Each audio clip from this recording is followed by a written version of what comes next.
നീ യേശുവേ സ്തോത്രം, യേശുവേ ആരാധന, ഹല്ലേലൂയ.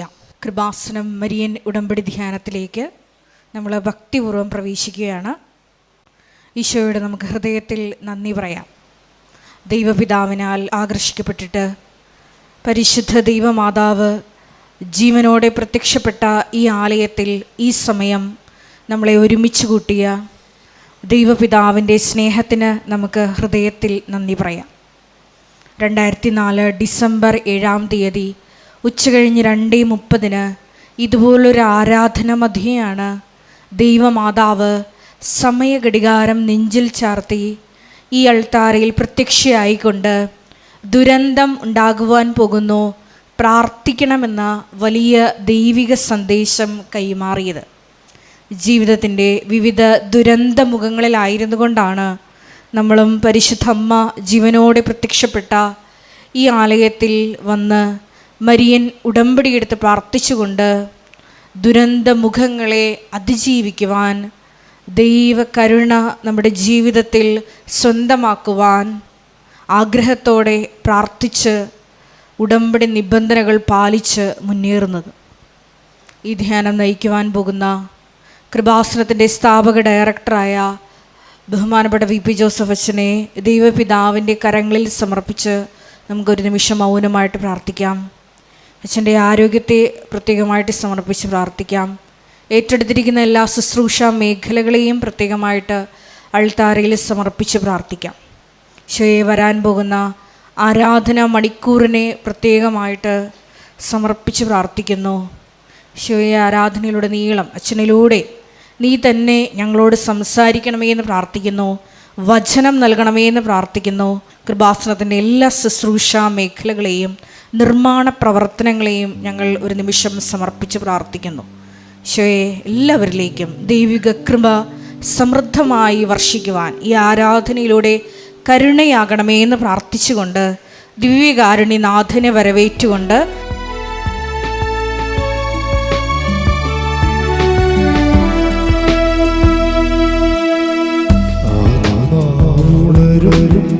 നിമിഷം ആനന്ദദായക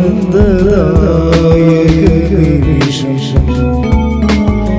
കണ്ണീർ തുടയ്ക്കാൻ മാറോടു ചേർക്കാൻ ഈശോ എഴുന്നള്ളും നിമിഷം ഇത് ആരാധനയുടെ നിമിഷം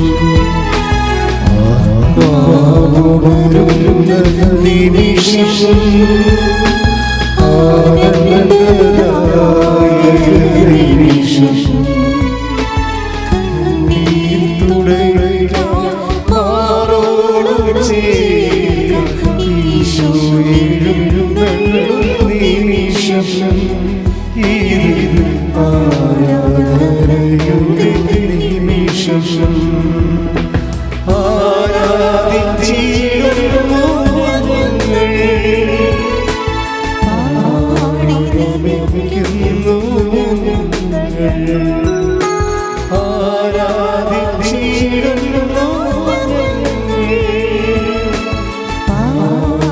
ആരാധിച്ചിടുന്നു കൈകൾ വീശുന്നു ആരാധിച്ചിടുന്നു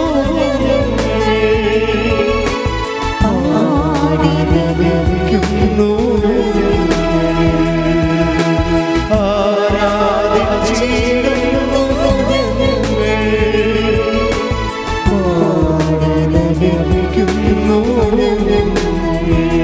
പരിശുദ്ധ പരമ ദിവ്യകാരുണ്യത്തിന്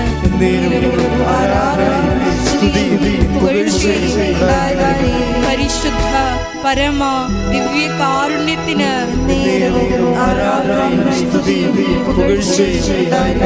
പരിശുദ്ധ പരമ ദിവ്യകാരുണ്യത്തിന് നിന്നിടോ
ആരാധനയും സ്തുതിയും പുകഴ്ചയും ഉണ്ടായിരിക്കട്ടെ. പരിശുദ്ധ പരമദിവ്യകാരുണ്യത്തിന് നേരവും ആരാധനയും സ്തുതിയും പുകഴ്ചയും ഉണ്ടായിരിക്കട്ടെ. എൻ്റെ പ്രിയപ്പെട്ടവരെ, ഉടമ്പടി ധ്യാനത്തിൻ്റെ അന്തസ്സത്തെയും അഭിഷേകവും ഒക്കെ അടിസ്ഥാനപ്പെട്ടിരിക്കുന്നത് 2004 ഡിസംബർ 7-ാം തീയതി 2:30 മണിക്ക് സമയഘടികാരം നെഞ്ചിൽ ചാർത്തി സിൽവർ ഗ്രേ കളറിലെ കൃപാസനത്തിന്റെ അൾത്താരയിൽ പ്രത്യക്ഷപ്പെട്ട് ദുരന്തമുണ്ടാകാൻ പോകുന്നു പ്രാർത്ഥിക്കണമെന്ന് പറഞ്ഞ് പരിശുദ്ധ അമ്മയുടെ പ്രത്യക്ഷീകരണത്തിൻ്റെ സ്ഥിരീകരണത്തിൻ്റെ അടയാളം കിട്ടാൻ വേണ്ടി ദൈവം നമ്മൾക്ക് ആ ദശവത്സരം 10 വർഷത്തിന് ശേഷം നൽകിയ പൂർത്തിയായപ്പോൾ പ്രത്യക്ഷീകരണത്തിൻ്റെ മധ്യസ്ഥ പ്രാർത്ഥനയുടെ 10 വർഷം പൂർത്തിയാകുന്ന സമയത്ത് നൽകിയതാണ് ഉടമ്പടി.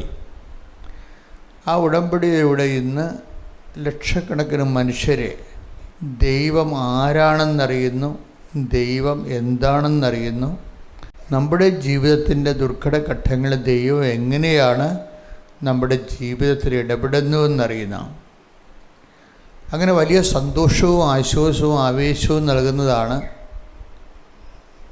ഉടമ്പടി എന്ന സ്വർഗീയമായ പദ്ധതി. അതിൽ പങ്കെടുക്കാൻ വേണ്ടി കർത്താവ് നിങ്ങൾക്ക് ഒരു അവസരം നൽകിയിരിക്കുകയാണ്. ഈ അവസരം ഫലപ്രദമായി ഉപയോഗിക്കുന്നവരുണ്ട്, ഈ അവസരം ഒരു ദൈവവിളി പോലെ സ്വീകരിക്കുന്നവരുണ്ട്, താൽക്കാലികമായ ചില ആവശ്യങ്ങൾക്ക് വേണ്ടി അവസരം എങ്ങനെ പ്രയോജനപ്പെടുത്താമെന്ന് കരുതി ആ വഴിക്ക് ചിന്തിക്കുന്നവരുമുണ്ട്. പലതരം മനുഷ്യരാണ്. അപ്പോൾ ഇവിടെ നമ്മൾ സാധാരണ ഉടമ്പടി ധ്യാനത്തിൽ ചില മോഡൽ സാക്ഷ്യങ്ങളെ എടുക്കും. കാര്യം ഉടമ്പടിയിൽ എല്ലാവർക്കും തന്നെ ഇൻവെസ്റ്റ് ചെയ്യാൻ പറ്റുന്ന ഒരു സ്കീമുള്ള ഒരു മാതൃകാ സാക്ഷ്യങ്ങളെയാണ് വചന വിശ്ലേഷണ പഠനത്തിന് അത് ഉടമ്പടിയുടെ ഒരു സ്റ്റഡി ക്ലാസ്സാണ്. എല്ലാ ചൊവ്വാഴ്ചയും അത് പ്രക്ഷേപണം ചെയ്യും.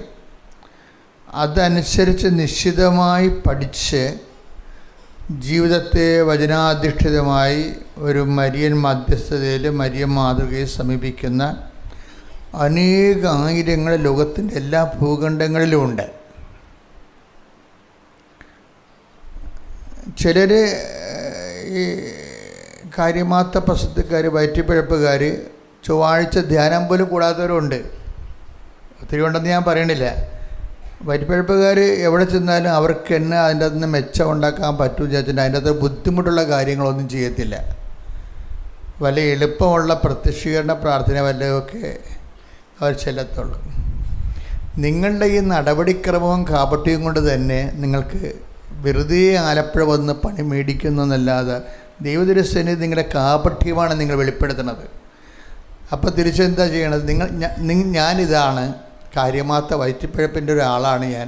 എനിക്ക് ദൈവമൊന്നും പ്രശ്നമല്ല. എനിക്ക് ജോലി വേണം, വീട് വേണം, ജപ്തി മാറണം, പെൻഷൻ മാറണം, വേറെ ഒന്നും എനിക്ക് അറിയേണ്ട കാര്യമില്ല. അപ്പോൾ വേറെ ഒന്നും അറിയേണ്ട കാര്യമില്ല നിലപാടിൽ ഉടമ്പടിയുടെ പല കാര്യങ്ങളും ഉഴപ്പി, പല കാര്യങ്ങളും ഉടമ്പടി പ്രകാരമല്ലാതെ ജീവിച്ചു വരുമ്പോൾ ഉണ്ടാകുന്ന പ്രശ്നം വെച്ച് കഴിഞ്ഞാൽ നിങ്ങളുടെ കാപട്യം മനസ്സിലാക്കിയാൽ പിന്നെ ദൈവം അടുക്കത്തില്ല. അതാണ് വിഷയം. അത് എപ്പോഴും നമ്മൾ വളരെ സൂക്ഷ്മതയുള്ളവരായിരിക്കണം. നമ്മൾ എപ്പോഴും ഓർക്കുക, തീർത്ഥാടനങ്ങൾ വരുന്നവർ എല്ലായിടത്തും പോകുന്നവരാണ്. എവിടെയെങ്കിലുമൊക്കെ അത്ഭുതപ്പാടുകളുള്ളപ്പോൾ അവിടെയൊക്കെ പോവുകയും പരിശോധിക്കുകയും പ്രാർത്ഥിക്കുകയും ചെയ്യുന്ന പോലെ കൃപാസനത്തിൽ വന്ന് വീഴരുതെന്നാണ് എൻ്റെ അഭിപ്രായം. ഇത് സത്യസന്ധമായിട്ട് മനുഷ്യൻ സുവിശേഷം ജീവിക്കാൻ മറിയത്തെ മാതൃകയാക്കി അതിൻ്റെ സാക്ഷിയാകാൻ വേണ്ടി ദൈവത്തിൻ്റെ സ്വർഗീയ ദൗത്യമായ പ്രത്യക്ഷീകരണത്തോട് സർവാത്മന അർത്ഥവത്തായിട്ട് സഹകരിക്കാൻ മനസ്സുള്ളവർ വന്ന് ദൈവത്തെ കണ്ടുമുട്ടി നേരിട്ട് സംസാരിച്ച് കൈപിടിച്ച് നടക്കുന്ന ഒരു സാക്ഷ്യങ്ങളാണ്. അതുകൊണ്ട് മുന്തിയ നിലവാരമുള്ള ദൈവാനുഭവത്തിന് വേണ്ടി പരിശ്രമിക്കാതെ ചെറുകിട പരിപാടിയും ആക്കിയായിട്ട് ദൈവതിരുസന്നിധിയിൽ നിങ്ങളുടെ ഈ കാപട്യം വീണ്ടും ദൈവതിരുസന്നിധിയിലെടുത്ത് ഉയർത്തരുത്. ദയവായിട്ട് വളരെ ശ്രദ്ധയോട് വേണം ഉടമ്പടിയുടെ ഓരോ ധ്യാനം കേൾക്കാനും. ഉടമ്പടി ഞങ്ങൾ നിങ്ങൾക്ക് തരുന്നത് എന്തോ അതിൽ കൂടുതലല്ലാതെ കുറച്ചൊരിക്കലും ചെയ്യരുത്.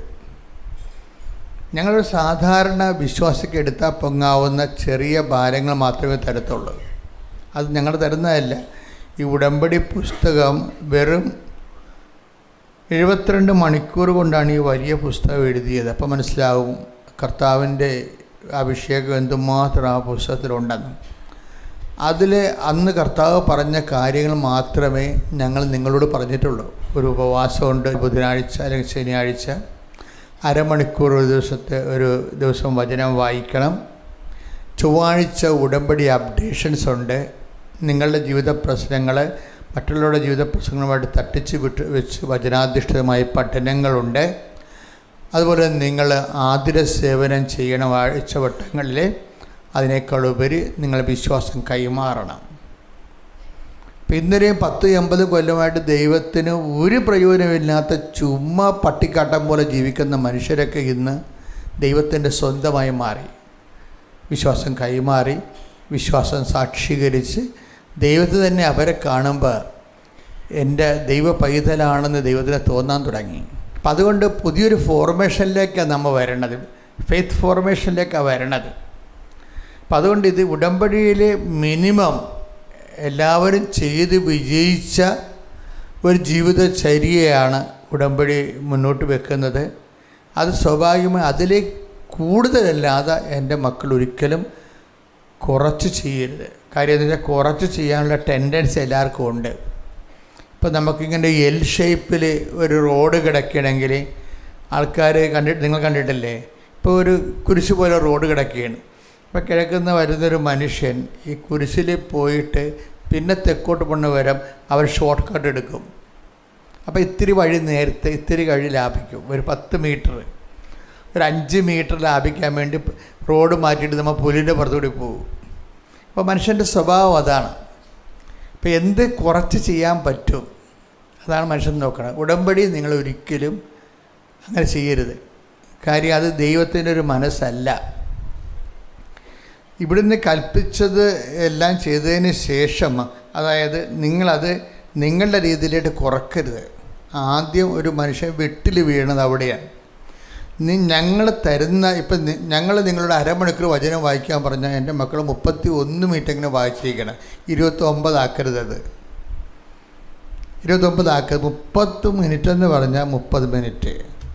ചൊവ്വാഴ്ച ധ്യാനം ഒറ്റ സ്ട്രെച്ചിന് കൂടാൻ എല്ലാവർക്കും പറ്റത്തില്ല. കാര്യം അത് പകൽ സമയത്താണ് ധ്യാനം. അപ്പോൾ നമ്മൾ പണിപ്പാട്ടിലും ജോലി സ്ഥലത്തൊക്കെ ഇരിക്കും. അതുകൊണ്ട് സമയം കിട്ടുന്നതനുസരിച്ച് ആ ആഴ്ചക്കുള്ളിൽ ആ ധ്യാനം 10 മിനിറ്റ് കൂടാനാണ് പറഞ്ഞിരിക്കുന്നത്. ആവശ്യമില്ലാത്ത ഭാരം ആർക്കും വെച്ചിട്ടില്ല. ഒരു ആഴ്ചക്കുള്ളിൽ ആ ധ്യാനം മുഴുവനും. അപ്പോൾ ഇന്ന് വരെ അടുപ്പിച്ച് 3-4 ധ്യാനം കൂടാത്ത ആൾക്കാരുണ്ട്. 3-4 ധ്യാനം അടുപ്പിച്ച് കൂടാത്ത ആൾക്കാരുണ്ട്. കാര്യം അത് കൃപ പോയിട്ടാണ്. അവർ കൂടാഞ്ഞിട്ടല്ല, കൂടാനുള്ള കൃപ പോയി. കാര്യം അവർക്ക് പ്രാധാന്യം എന്ന് പറയണത് ഉടമ്പടിയേക്കാൾ പ്രാധാന്യം അവരുടെ വസ്തു വിറ്റ് മാറ്റുക എന്നുള്ളതിനാണ് പ്രാധാന്യം അവർ കൊടുക്കുന്നത്. ഇവിടെ നമുക്ക് ചെറിയൊരു ആദ്യമേ തന്നെ വഴി പിഴക്കാനുള്ള സാധ്യതയുണ്ട്. എന്താ കാര്യത്തിൽ ചിലർക്ക് അവർക്ക് പരിശുദ്ധാത്മാവ് അത്ര കണ്ട് പ്രവർത്തിക്കാത്ത കാരണം പിന്നെ പരിശുദ്ധാത്മാവ് പ്രവർത്തിക്കാതിരുന്നാൽ പിന്നെ പ്രവർത്തിക്കണത് ലോകാത്മാവ് ശരിക്കും പ്രവർത്തിക്കും. പിന്നെ അത് ലോകാത്മാവ് പ്രവർത്തിച്ച് കുറേ നാളങ്ങനെ ആ വഴിയിൽ പോയി കഴിഞ്ഞാൽ പിന്നെ അത് ദുരാത്മാവായിട്ട് മാറുകയും പിന്നെ അത് ദുഷ്ടാത്മാവായിട്ട് മാറുകയും ചെയ്യും. ദുരാത്മാവും ദുഷ്ടാത്മാവും തമ്മിൽ കുറേ വ്യത്യാസമുണ്ട്. പരിശുദ്ധാത്മാവ്, പിന്നെ ലോകാരൂപി, പിന്നെ ദുരാത്മാവ്, പിന്നെ ദുഷ്ടാത്മാവ്. അപ്പോൾ പലർക്കും ഈ ദുരാത്മാവ് വന്ന് അറിയാൻ പറ്റത്തില്ല. ദുരാത്മാവെന്ന് പറഞ്ഞാൽ ആസക്തിയുടെ ആത്മാവാണ്. ആസക്തിയുടെ ആത്മാവ്, ചില വിഷയത്തോട് വലിയ ആസക്തി. ഇപ്പം നിങ്ങൾ റീൽസ് കാണുന്നത് അത് കണ്ടുകൊണ്ടേയിരിക്കും. പ്രാർത്ഥിക്കാൻ പോലും അത് ദുരാത്മാവാണ് ശരിക്കും. നമുക്ക് നിസ്സാരമായിട്ട് കോമഡിയെ കണ്ട് ചിരിച്ചുകൊണ്ടിരിക്കും. ചിലർക്ക് വാർത്ത കേൾക്കണതാണ്.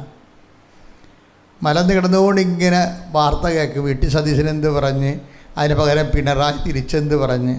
സാധനം കുറച്ച് കഴിയുമ്പോൾ അത് ദുരാത്മാവായിട്ട് വർക്കൗട്ട് ചെയ്യും. You are not meant for do it. അതിനൊക്കെ എല്ലാത്തിനും ഒരു റെക്രിയേഷൻ ടൈമുണ്ട്. റെക്രിയേഷൻ, നീ രാഷ്ട്രീയക്കാരനാണെങ്കിൽ നിൻ്റെ തൊഴിലാണത്, അപ്പോൾ നിനക്ക് വ്യത്യാസമുണ്ടാകും. സാധാരണ മനുഷ്യന് ഇത് തന്നെ വെച്ചുകൊണ്ടിരിക്കുമ്പോൾ അത് ദുരാത്മാവായിട്ട് മാറും. രാഷ്ട്രീയക്കാർക്ക് അത് വേണം, രാഷ്ട്രീയമായ ഒബ്സർവേഷൻസ് വേണം, എന്താ മൂവ്മെൻറ്റ്സാണ് നടക്കണമെന്ന് അറിയാൻ വേണ്ടി. അത് അവരുടെ തൊഴിലാണ്, ദൗത്യമാണ്. തൊഴിലല്ല, ദൗത്യം. അത് അവരുടെ ദൗത്യവുമായി ബന്ധപ്പെട്ടതാണ്. നിൻ്റെ തൊഴിലുമായി ബന്ധപ്പെട്ട വിഷയങ്ങൾക്ക് അല്ല ഞാൻ പറയണത്, മറിച്ച് നിൻ്റെ തൊഴിൽ അതല്ല. പക്ഷേ നിൻ്റെ ഒരു റെക്രിയേഷന് വേണ്ടി ആണ് നീ ഇത് ചെയ്യുന്നതെങ്കിൽ, ഒരു റിലീഫിന് വേണ്ടി ചെയ്യണമെങ്കിൽ അത് കുറച്ച് കഴിയുമ്പോൾ ദുരാത്മാവായിട്ട് വർക്കൗട്ട് ചെയ്യും. ആ ദുരാത്മാവിൽ നിന്ന് എന്തെങ്കിലും ഒരു സന്ദേശം നീ സ്വീകരിച്ച് ആക്ടിവേറ്റ് ചെയ്ത് കഴിയുമ്പോൾ ആത്മീയത നശിക്കുകയാണെങ്കിൽ അത് ദുഷ്ടാത്മാവായിട്ട് മാറും. ദുരാത്മാവ് തന്നെ വളരെ ശ്രദ്ധിച്ചില്ലെങ്കിൽ. അതുകൊണ്ടാണ് ഉടമ്പടിയിൽ കത്തോലിക്കർക്ക് പ്രത്യേകിച്ച് നിർദ്ദേശം കൊടുത്തിട്ടുണ്ട്, നിങ്ങൾ 2 ആഴ്ച കുടുംബ കുമ്പസാരിക്കണമെന്ന് പറയും. 2 ആഴ്ച കുടുംബ കുമ്പസാരി. ഇപ്പോൾ എന്തെങ്കിലും എത്ര വിശുദ്ധനായാലും 2 ആഴ്ചയിൽ ഒരിക്കൽ കുമ്പസാരിക്കണം. എന്ന് വെച്ച് കഴിഞ്ഞാൽ കുമ്പസാരിക്കുമ്പോൾ നിങ്ങളുടെ കുഴിയാഴ്ചക്ക് ആൾക്കാരുടെ 41 പോയി കുമ്പസാരിക്കണതല്ല. ഉടമ്പടിയിൽ ജീവിക്കുമ്പോൾ ആ ഉടമ്പടി പാപങ്ങളുണ്ട്, അതാണ് കുമ്പസാരത്തിൽ വരേണ്ടത്. ഉടമ്പടിയുടെ പാപങ്ങളുണ്ട്. കാര്യം ദൈവവും നമ്മളും ബയലാട്രൽ എഗ്രിമെൻറ്റാണ്. ഉഭയകക്ഷിയായിട്ടുള്ള, ദൈവം ഒരു കക്ഷിയാണ് ഇതിൻ്റെ അകത്ത്, നമ്മളൊരു കക്ഷിയാണ്. ഒരിക്കലും ഈ കാട്ടൊലിവിൻ്റെ കൂടെ ഒലിവിനെ കൂട്ടിച്ചേർക്കാൻ പറ്റത്തില്ല. കർത്താവിൻ്റെ കരുണയിൽ ദൈവത്തിന് നൽകിയിട്ടുള്ള വാഗ്ദാനത്തിൻ്റെ ഭാഗമായിട്ട് വന്ന കൂട്ടിച്ചേർക്കലുകളാണിത്. ഇതിന് മധ്യസ്ഥം നിൽക്കുന്നത് മറിയമാണ്. കാര്യം മറിയത്തെ മധ്യസ്ഥമാക്കുന്നത് എബ്രാഹത്തിൻ്റെയും മോസസിൻ്റെയും ഉടമ്പടിയിലൊക്കെ മധ്യസ്ഥന്മാരില്ലായിരുന്നു.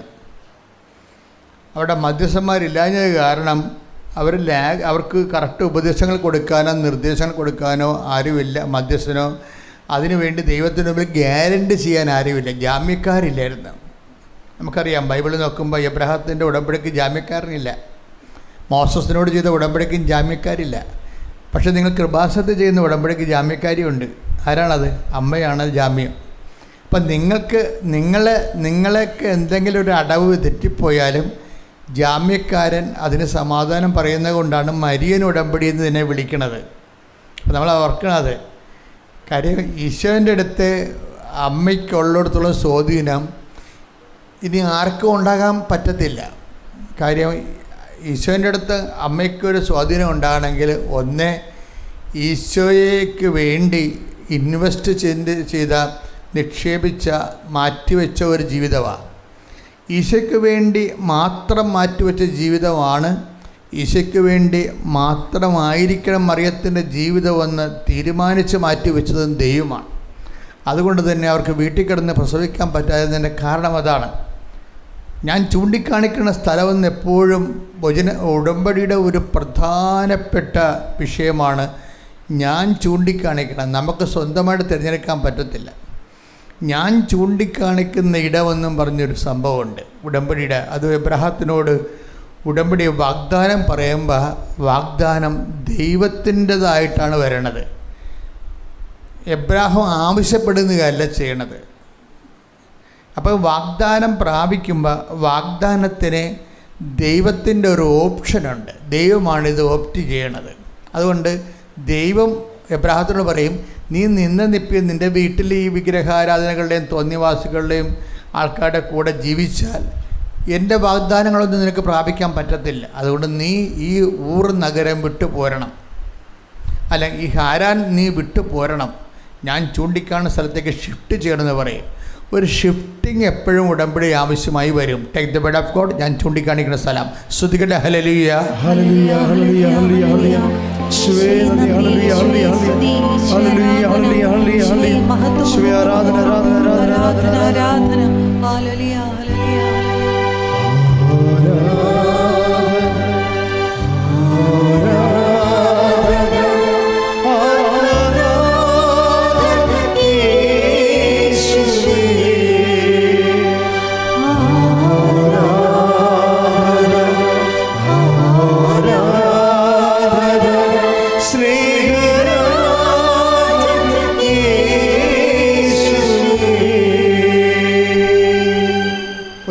12:1 കർത്താവ് അബ്രാഹത്തിനോട് അരുളി ചെയ്തു, നിന്റെ ദേശത്തെയും ബന്ധുജനങ്ങളെയും പിതൃഭവനത്തെയും വിട്ട് ഞാൻ കാണിച്ചു തരുന്ന നാട്ടിലേക്ക് പോവുക. അപ്പോൾ ഉടമ്പടിയിൽ ഒരു ഷിഫ്റ്റിംഗ് ഉണ്ട്. എപ്പോഴും ഉടമ്പടിക്ക് മുമ്പ് ഒരു ഷിഫ്റ്റ് ഉണ്ട്. നിനക്കൊരു കൂട്ടുകെട്ടുണ്ടാകും, നീ എപ്പോഴും സംസാരിക്കുന്ന വ്യക്തികളുണ്ടാകും, നിനക്കൊരു കുപ്പിക്കൂട്ടം ഉണ്ടാകും, അല്ലെങ്കിൽ നിനക്ക് ഓരോരോ കാര്യങ്ങൾക്ക് വേണ്ടി നീ സെലക്ട് ചെയ്തെടുക്കുന്ന ആൾക്കാരുണ്ടാകും.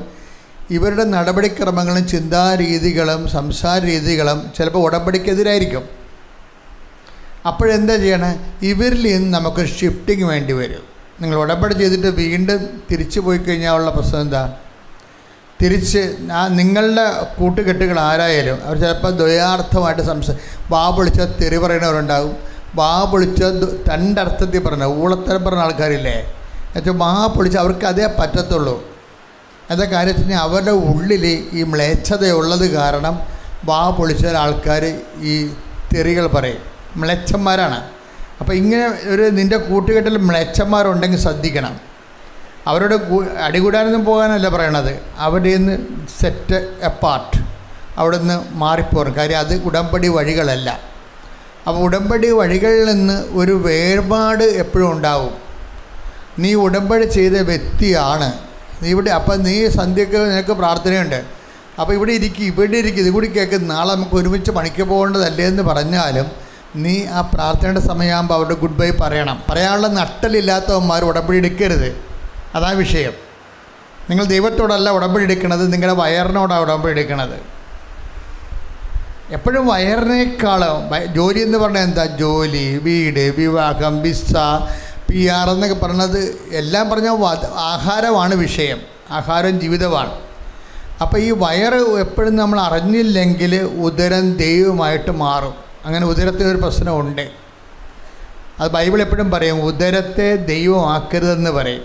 ഉദരമാണ് അവരുടെ ദൈവം എന്ന് പറയത്തില്ലേ? Take the word of God. സ്തുതിക്കട്ടെ. ഹല്ലേലൂയ. വായിച്ചോളൂ. നാശമാണ് അവരുടെ ഫിലിപ്പിയ ലേഖനം 3:19 പറഞ്ഞോളൂ. നാശമാണ് അവരുടെ അവസാനം. ഉദരമാണ് അവരുടെ ദൈവം. വേറെ ഒരു ദൈവം എന്നെ കണ്ട വേറെ. അപ്പം വിഗ്രഹ ആരാധന എന്ന് പറയുമ്പോൾ നിങ്ങൾ അവർക്ക് വിഗ്രഹത്തെ വെച്ച് ആരാധിക്കണം അല്ല. സ്വർണത്തെ നമുക്ക് ആരാധിക്കാം. അതുപോലെ തന്നെ ചില ആൾക്കാർ സ്വർണ്ണമില്ല, മാല പണയം വെച്ചതിൻ്റെ പേരിൽ പള്ളിയിൽ പോകാത്തവരില്ലേ. അപ്പോൾ അത് വിഗ്രഹാരാധനയാണ് ശരിക്കും. അവർക്ക് എന്താ കാര്യം? കുർബാനയേക്കാൾ വലുതാണ് കഴുത്തിൽ കിടക്കണ മാല. അയ്യോ, ഇങ്ങനെ കുറേ പെലിച്ചാഴി പെണ്ണുങ്ങളുണ്ട്, ബോധമില്ലാത്ത, വെറും വിവരമില്ലാത്തവർ. ഇവർ ക്രിസ്ത്യൻസായിട്ട് തുടരേണ്ടത് ഒരു ആവശ്യമില്ല. എന്താ കാര്യം? ആവശ്യമില്ല. എന്തിനാണ് ദൈവത്തിന് ബാധ്യത ഉണ്ടാക്കണത്? കാര്യം എന്താ പ്രശ്നം? അവരെ സംബന്ധിച്ചിടത്തോളം അവരുടെ മാല നമ്മൾ ജീവിക്കുമ്പോൾ ചിലപ്പോൾ കുഞ്ഞുങ്ങളുടെ വിദ്യാഭ്യാസത്തിന് അല്ലെങ്കിൽ കുഞ്ഞുങ്ങളെ വല്ല അഡ്മിഷൻ മേടിക്കാനൊക്കെ ചിലപ്പോൾ മാല പണയം വെക്കും. അതിൻ്റെ പേര് നാട്ടുകാരൻ വിചാരിക്കും എൻ്റെ കഴുത്തൊഴിഞ്ഞ് കിടക്കണമെന്നും പറഞ്ഞുകൊണ്ട് നാട്ടുകാരൻ ഞാൻ പള്ളിയിൽ പോകണില്ലെന്ന് പറഞ്ഞാൽ എന്താ ചെയ്യാൻ? അതിന് വിഗ്രഹാരാധന എന്ന് പറയും. എന്ന് വെച്ച് കഴിഞ്ഞാൽ ദൈവത്തേക്കാൾ വലുത് അവർക്ക് സ്വർണവും അവരുടെ എന്നുവെച്ചാൽ അവർ തന്നെയാണെന്ന് അർത്ഥം. അവരെക്കുറിച്ച് മറ്റുള്ളവരെന്ത് ധരിക്കുമെന്നാണ് അവർ വിചാരിക്കണതേ. അപ്പോൾ ആരാണ് ദൈവം? അവരാണ് ദൈവം. അവർ തന്നെയാണ് വിഗ്രഹമായിട്ട് മാറണത്. ഇങ്ങനെ വന്ന ഉടമ്പടിയെ ഇത് ബാധിക്കും. കാര്യം ഇതിൻ്റെ റിപ്പോർട്ട് മുഴുവൻ കർത്താവിൻ്റെ കയ്യിലുണ്ട്. നീ തന്നെയാണ് ദൈവമെന്നും പറഞ്ഞിട്ട് ഇരിവുണ്ട്. അപ്പം ഇങ്ങനെ വരുമ്പോൾ ഈ ഉടമ്പടി കുമ്പസാരം എന്ന് പറയുമ്പോൾ ഇതൊക്കെ ഈ രീതിയിലാണ് വരണത്. കർത്താവ് ചില സമയത്ത് ഞാൻ ദൈവത്തേക്കാൾ പ്രാധാന്യം എനിക്ക് കൊടുക്കുകയും എൻ്റെ മറ്റുള്ളവരുടെ മുമ്പിലുള്ള എൻ്റെ സ്ഥാനത്തിന് കൊടുക്കുകയും മറ്റുള്ളവരെന്ത് വിചാരിച്ചുകൊണ്ട് ഞാൻ നിന്നെ മറന്നു പോകുകയും ചെയ്തിട്ടുണ്ട്. അതിന് നിനക്ക് ഇങ്ങനെ പറയണതല്ല, സങ്കടം തോന്നണം. സങ്കടം തോന്നണമെന്നുണ്ടെങ്കിൽ അതിൻ്റെ അകത്ത് നമുക്കറിയാവില്ല, നല്ല ദൈവസ്നേഹം വേണം. ദൈവസ്നേഹം ഉണ്ടെങ്കിൽ മാത്രമേ സങ്കടം തോന്നത്തുള്ളൂ. സ്നേഹം അതായത് അല്ലെങ്കിൽ സങ്കടമൊന്നും ഉണ്ടാകത്തില്ല. ഒന്ന് പ്രാർത്ഥിച്ചേ. കർത്താവായ ദൈവമേ, കർത്താവായ ദൈവമേ, അങ്ങയുടെ സ്നേഹത്തിന്റെ ഉടമ്പടി ജീവിക്കാൻ അങ്ങയുടെ സ്നേഹത്തിന്റെ ഉടമ്പടി ജീവിക്കുവാൻ ആവശ്യമായ പരിശുദ്ധാത്മാവിനാൽ ആവശ്യമായ പരിശുദ്ധാത്മാവിന്റെ ഫലമായ ദൈവസ്നേഹത്താൽ എന്നെ നിറയ്ക്കണമേ. ഉടമ്പടിക്ക് ആവശ്യമായ ദൈവസ്നേഹത്താൽ എന്നെ അഭിഷേകം ചെയ്യണമേ. യേശുവേ സ്തോത്രം, യേശുവേ നന്ദി, യേശുവേ ആരാധന.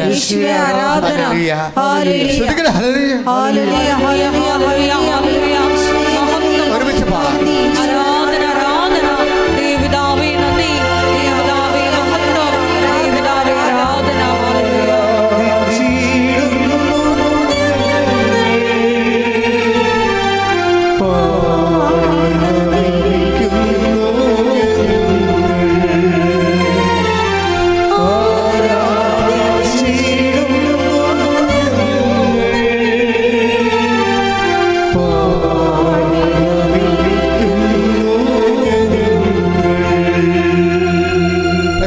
പരമദിവ്യകാരുണ്യത്തിന് ആരാധനയും സ്തുതിയും പുകഴ്ചയും ഉണ്ടായിരിക്കട്ടെ. മക്കളെ, അച്ഛനോട് ചേർന്ന് പ്രാർത്ഥിക്കുകയും ഗായകസംഘത്തോട് ചേർന്ന് പാടുകയും നമ്മുടെ ഒരു നിസ്സഹായ അവസ്ഥയാണ് കർത്താവിൻ്റെ മുമ്പിൽ വെക്കുന്നത്. കാര്യം ഈ ദൈവസ്നേഹം നമ്മൾക്ക് കർത്താവ് ഈ ധ്യാനത്തിലൂടെ നൽകിയാൽ, ഞാൻ പറയും, നമ്മൾ ഉടമ്പടിയുടെ ഒരു 3/4 പങ്ക് ഓടിത്തീർത്തെന്ന് പറയും. കാരണം ദൈവസ്നേഹമാണ്. സ്നേഹമില്ലാത്തവർക്ക് ഉടമ്പടിയിൽ ജീവിക്കാൻ പറ്റത്തില്ല. ദൈവത്തോട് നല്ല സ്നേഹമില്ലാത്തവർക്ക് ഉടമ്പടി ജീവിക്കാൻ പറ്റത്തില്ല. ഇനി എൻ്റെ മക്കൾ എന്തെങ്കിലും നിങ്ങളുടെ ചിന്താഗതിക്കോ നിങ്ങളുടെ ഒരു സങ്കല്പം ഉണ്ടാവുമല്ലോ എല്ലാ കാര്യത്തെക്കുറിച്ചും, അതിന് ചില സമയത്ത് വിരുദ്ധമായിട്ടൊക്കെ ജീവിതത്തിൽ സംഭവിക്കാം. അപ്പോൾ നിങ്ങൾ എന്താ ചെയ്യണമെന്ന് വെച്ച് കഴിഞ്ഞാൽ, നിങ്ങൾക്ക് ബുദ്ധി എന്ന് പറയുന്നത് പരിശുദ്ധാത്മാവിൻ്റെ ഒരു ആലോചന വരവില്ലേ? നമ്മൾ വേദപാഠത്തിൽ പഠിക്കില്ല, പരിശുദ്ധാത്മാവ് ദാനങ്ങളിൽ ഒന്നാണ് ആലോചന. ആലോചന എന്ന് പറയുമ്പോൾ ബുദ്ധി എന്ന് തന്നെ അർത്ഥം. ഇതിൻ്റെ അകത്ത് ഒരു ബുദ്ധി വരെ, ഇപ്പം നിങ്ങളുടെ ഒരു ആശയത്തിന് ധാരണയ്ക്ക്, ഓക്കെ, ദാറ്റ് ഈസ് കറക്റ്റ്, നിങ്ങളുടെ ഒരു ധാരണയ്ക്ക് എതിരായിട്ടാണ് ജീവിതത്തിൽ സംഭവിക്കുമ്പോൾ അതിൻ്റെ ഒരു ഞെരുക്കം നമ്മൾ അനുഭവിക്കുന്നുണ്ടെങ്കിൽ, ഇപ്പം നിങ്ങൾ കയറിപ്പോകാമെന്ന് വിചാരിച്ചു, അതുപോലെ തന്നെ അപ്പം നിങ്ങൾ നെടുമ്പാശ്ശേരി ചെന്നപ്പോൾ പറഞ്ഞു എമിഗ്രേഷൻ ക്ലിയറൻസ് ആയില്ല എന്ന് പറഞ്ഞു. അപ്പോൾ നിങ്ങൾ അവിടെ ഞെട്ടിത്തെറിച്ച് നിലവിളിച്ച് നാണക്കേടായി, ഇനി വീട്ടിൽ വരണമല്ലോ, ആൾക്കാരുടെ മുഖത്തുനിന്ന് ഞാൻ എല്ലാവരുടെയും ഗുഡ് ബൈ പറഞ്ഞ് ഇറങ്ങിയതല്ലേ, ഇനി വീട്ടിൽ വന്ന് എവിടെ നിൽക്കും, ഞാൻ വല്ല ലോഡ്ജിലും കയറി താമസിക്കും, അല്ലെങ്കിൽ ചത്തുകളെന്നൊക്കെ ഇങ്ങനെ ഇതൊക്കെ ജീവിതത്തിൽ സംഭവിക്കാവുന്നതാണ്. ജീവിതത്തിൽ എന്ത് സംഭവിക്കാം? കർത്താവ് ജീവിതത്തെ ജീവിതമായിട്ട് കാണാനാണ് ഈശോ പറഞ്ഞത്. ലോകത്തിൽ നിങ്ങൾക്ക് ഞെരുക്കങ്ങൾ ഉണ്ടാകും, എങ്കിലും ധൈര്യമായിരിക്കണം. എങ്കിലും നിങ്ങൾ ആത്മഹത്യകളെന്നല്ല പറഞ്ഞത്. യോഹന്നാൻ 16:33 എന്താ പറയണത്? ലോകത്തിൽ നിങ്ങൾക്ക് ഞെരുക്കങ്ങൾ ഉണ്ടാകും, എങ്കിലും നിങ്ങൾ ധൈര്യമായിരിക്കണം. കാരണം ഞാൻ ലോകത്തെ കീഴടക്കിയിരിക്കുന്നു. അപ്പൊ ഈശോ പറഞ്ഞിരിക്കുന്നത് ഈ ഞെരുക്കങ്ങളിലെ വേറെ അവിടെ ഇവിടെ ആൾക്കാരെ ആശ്രയിക്കണം എന്നല്ല പറഞ്ഞത്. ക്രിസ്തുവിൽ തന്നെ നിങ്ങളെ അവലംബം വെക്കണം. മനസ്സിലായ? ക്രിസ്തുവിൽ അവലംബം വെച്ചെന്താ കാര്യം എന്തെന്നാൽ, ഞാൻ ലോകത്തെ കീഴടക്കിയിരിക്കുന്നു. ഞാൻ ഈ ഞെരുക്കങ്ങളിലൂടെ എല്ലാം കടന്നു വന്നതാണ്, അതിലൂടെ കൃപ പ്രാപിച്ചതാണ്. അതുകൊണ്ട് തന്നെ എനിക്ക് നിങ്ങളെ കൃപയിൽ നിലനിർത്താനും അതിജീവിക്കാനും കഴിയും. അതുകൊണ്ടാണ് അടുത്ത വാചകം എന്താ? ഞാൻ ജീവിക്കുന്നതിനാൽ. യോഹന്നാൻ 14:19. യോഹന്നാൻ 14:19. ഞാൻ ജീവിക്കുന്നു, അതിനാൽ നിങ്ങളും ജീവിക്കും. അതിൻ്റെ അർത്ഥം എന്താണെന്ന് അറിയാമോ? ഞാൻ ജീവിക്കുന്നു, അതിനാൽ നിങ്ങളും അതിജീവിക്കുമെന്നാണ്. അതാണ് വിഷയം. ഈ 2 വചനം കൂടി കൂട്ടി വെക്കുമ്പോൾ നമുക്ക് കിട്ടുന്ന ഒരു റിസൾട്ട് അതാണ്. കാരണം ലോകത്തിൽ നിങ്ങൾക്ക് ഞെരുക്കങ്ങൾ ഉണ്ടാവും, എങ്കിലും ധൈര്യമായിരിക്കുവിൻ, ഞാൻ ലോകത്തെ കീഴടക്കിയിരിക്കുന്നു. അതിജീവിച്ച് കഴിഞ്ഞു. ഈ അതിജീവിച്ച ഈശോയാണ് നമ്മോട് പറയണത്, ഞാൻ അതിജീവിച്ചിരിക്കുന്നു, അതിനാൽ നിങ്ങളും ഈ ഞെരുക്കങ്ങളെ അതിജീവിക്കും. കൈയടിച്ച് ശ്രുതികട സന്തോഷത്തോടെ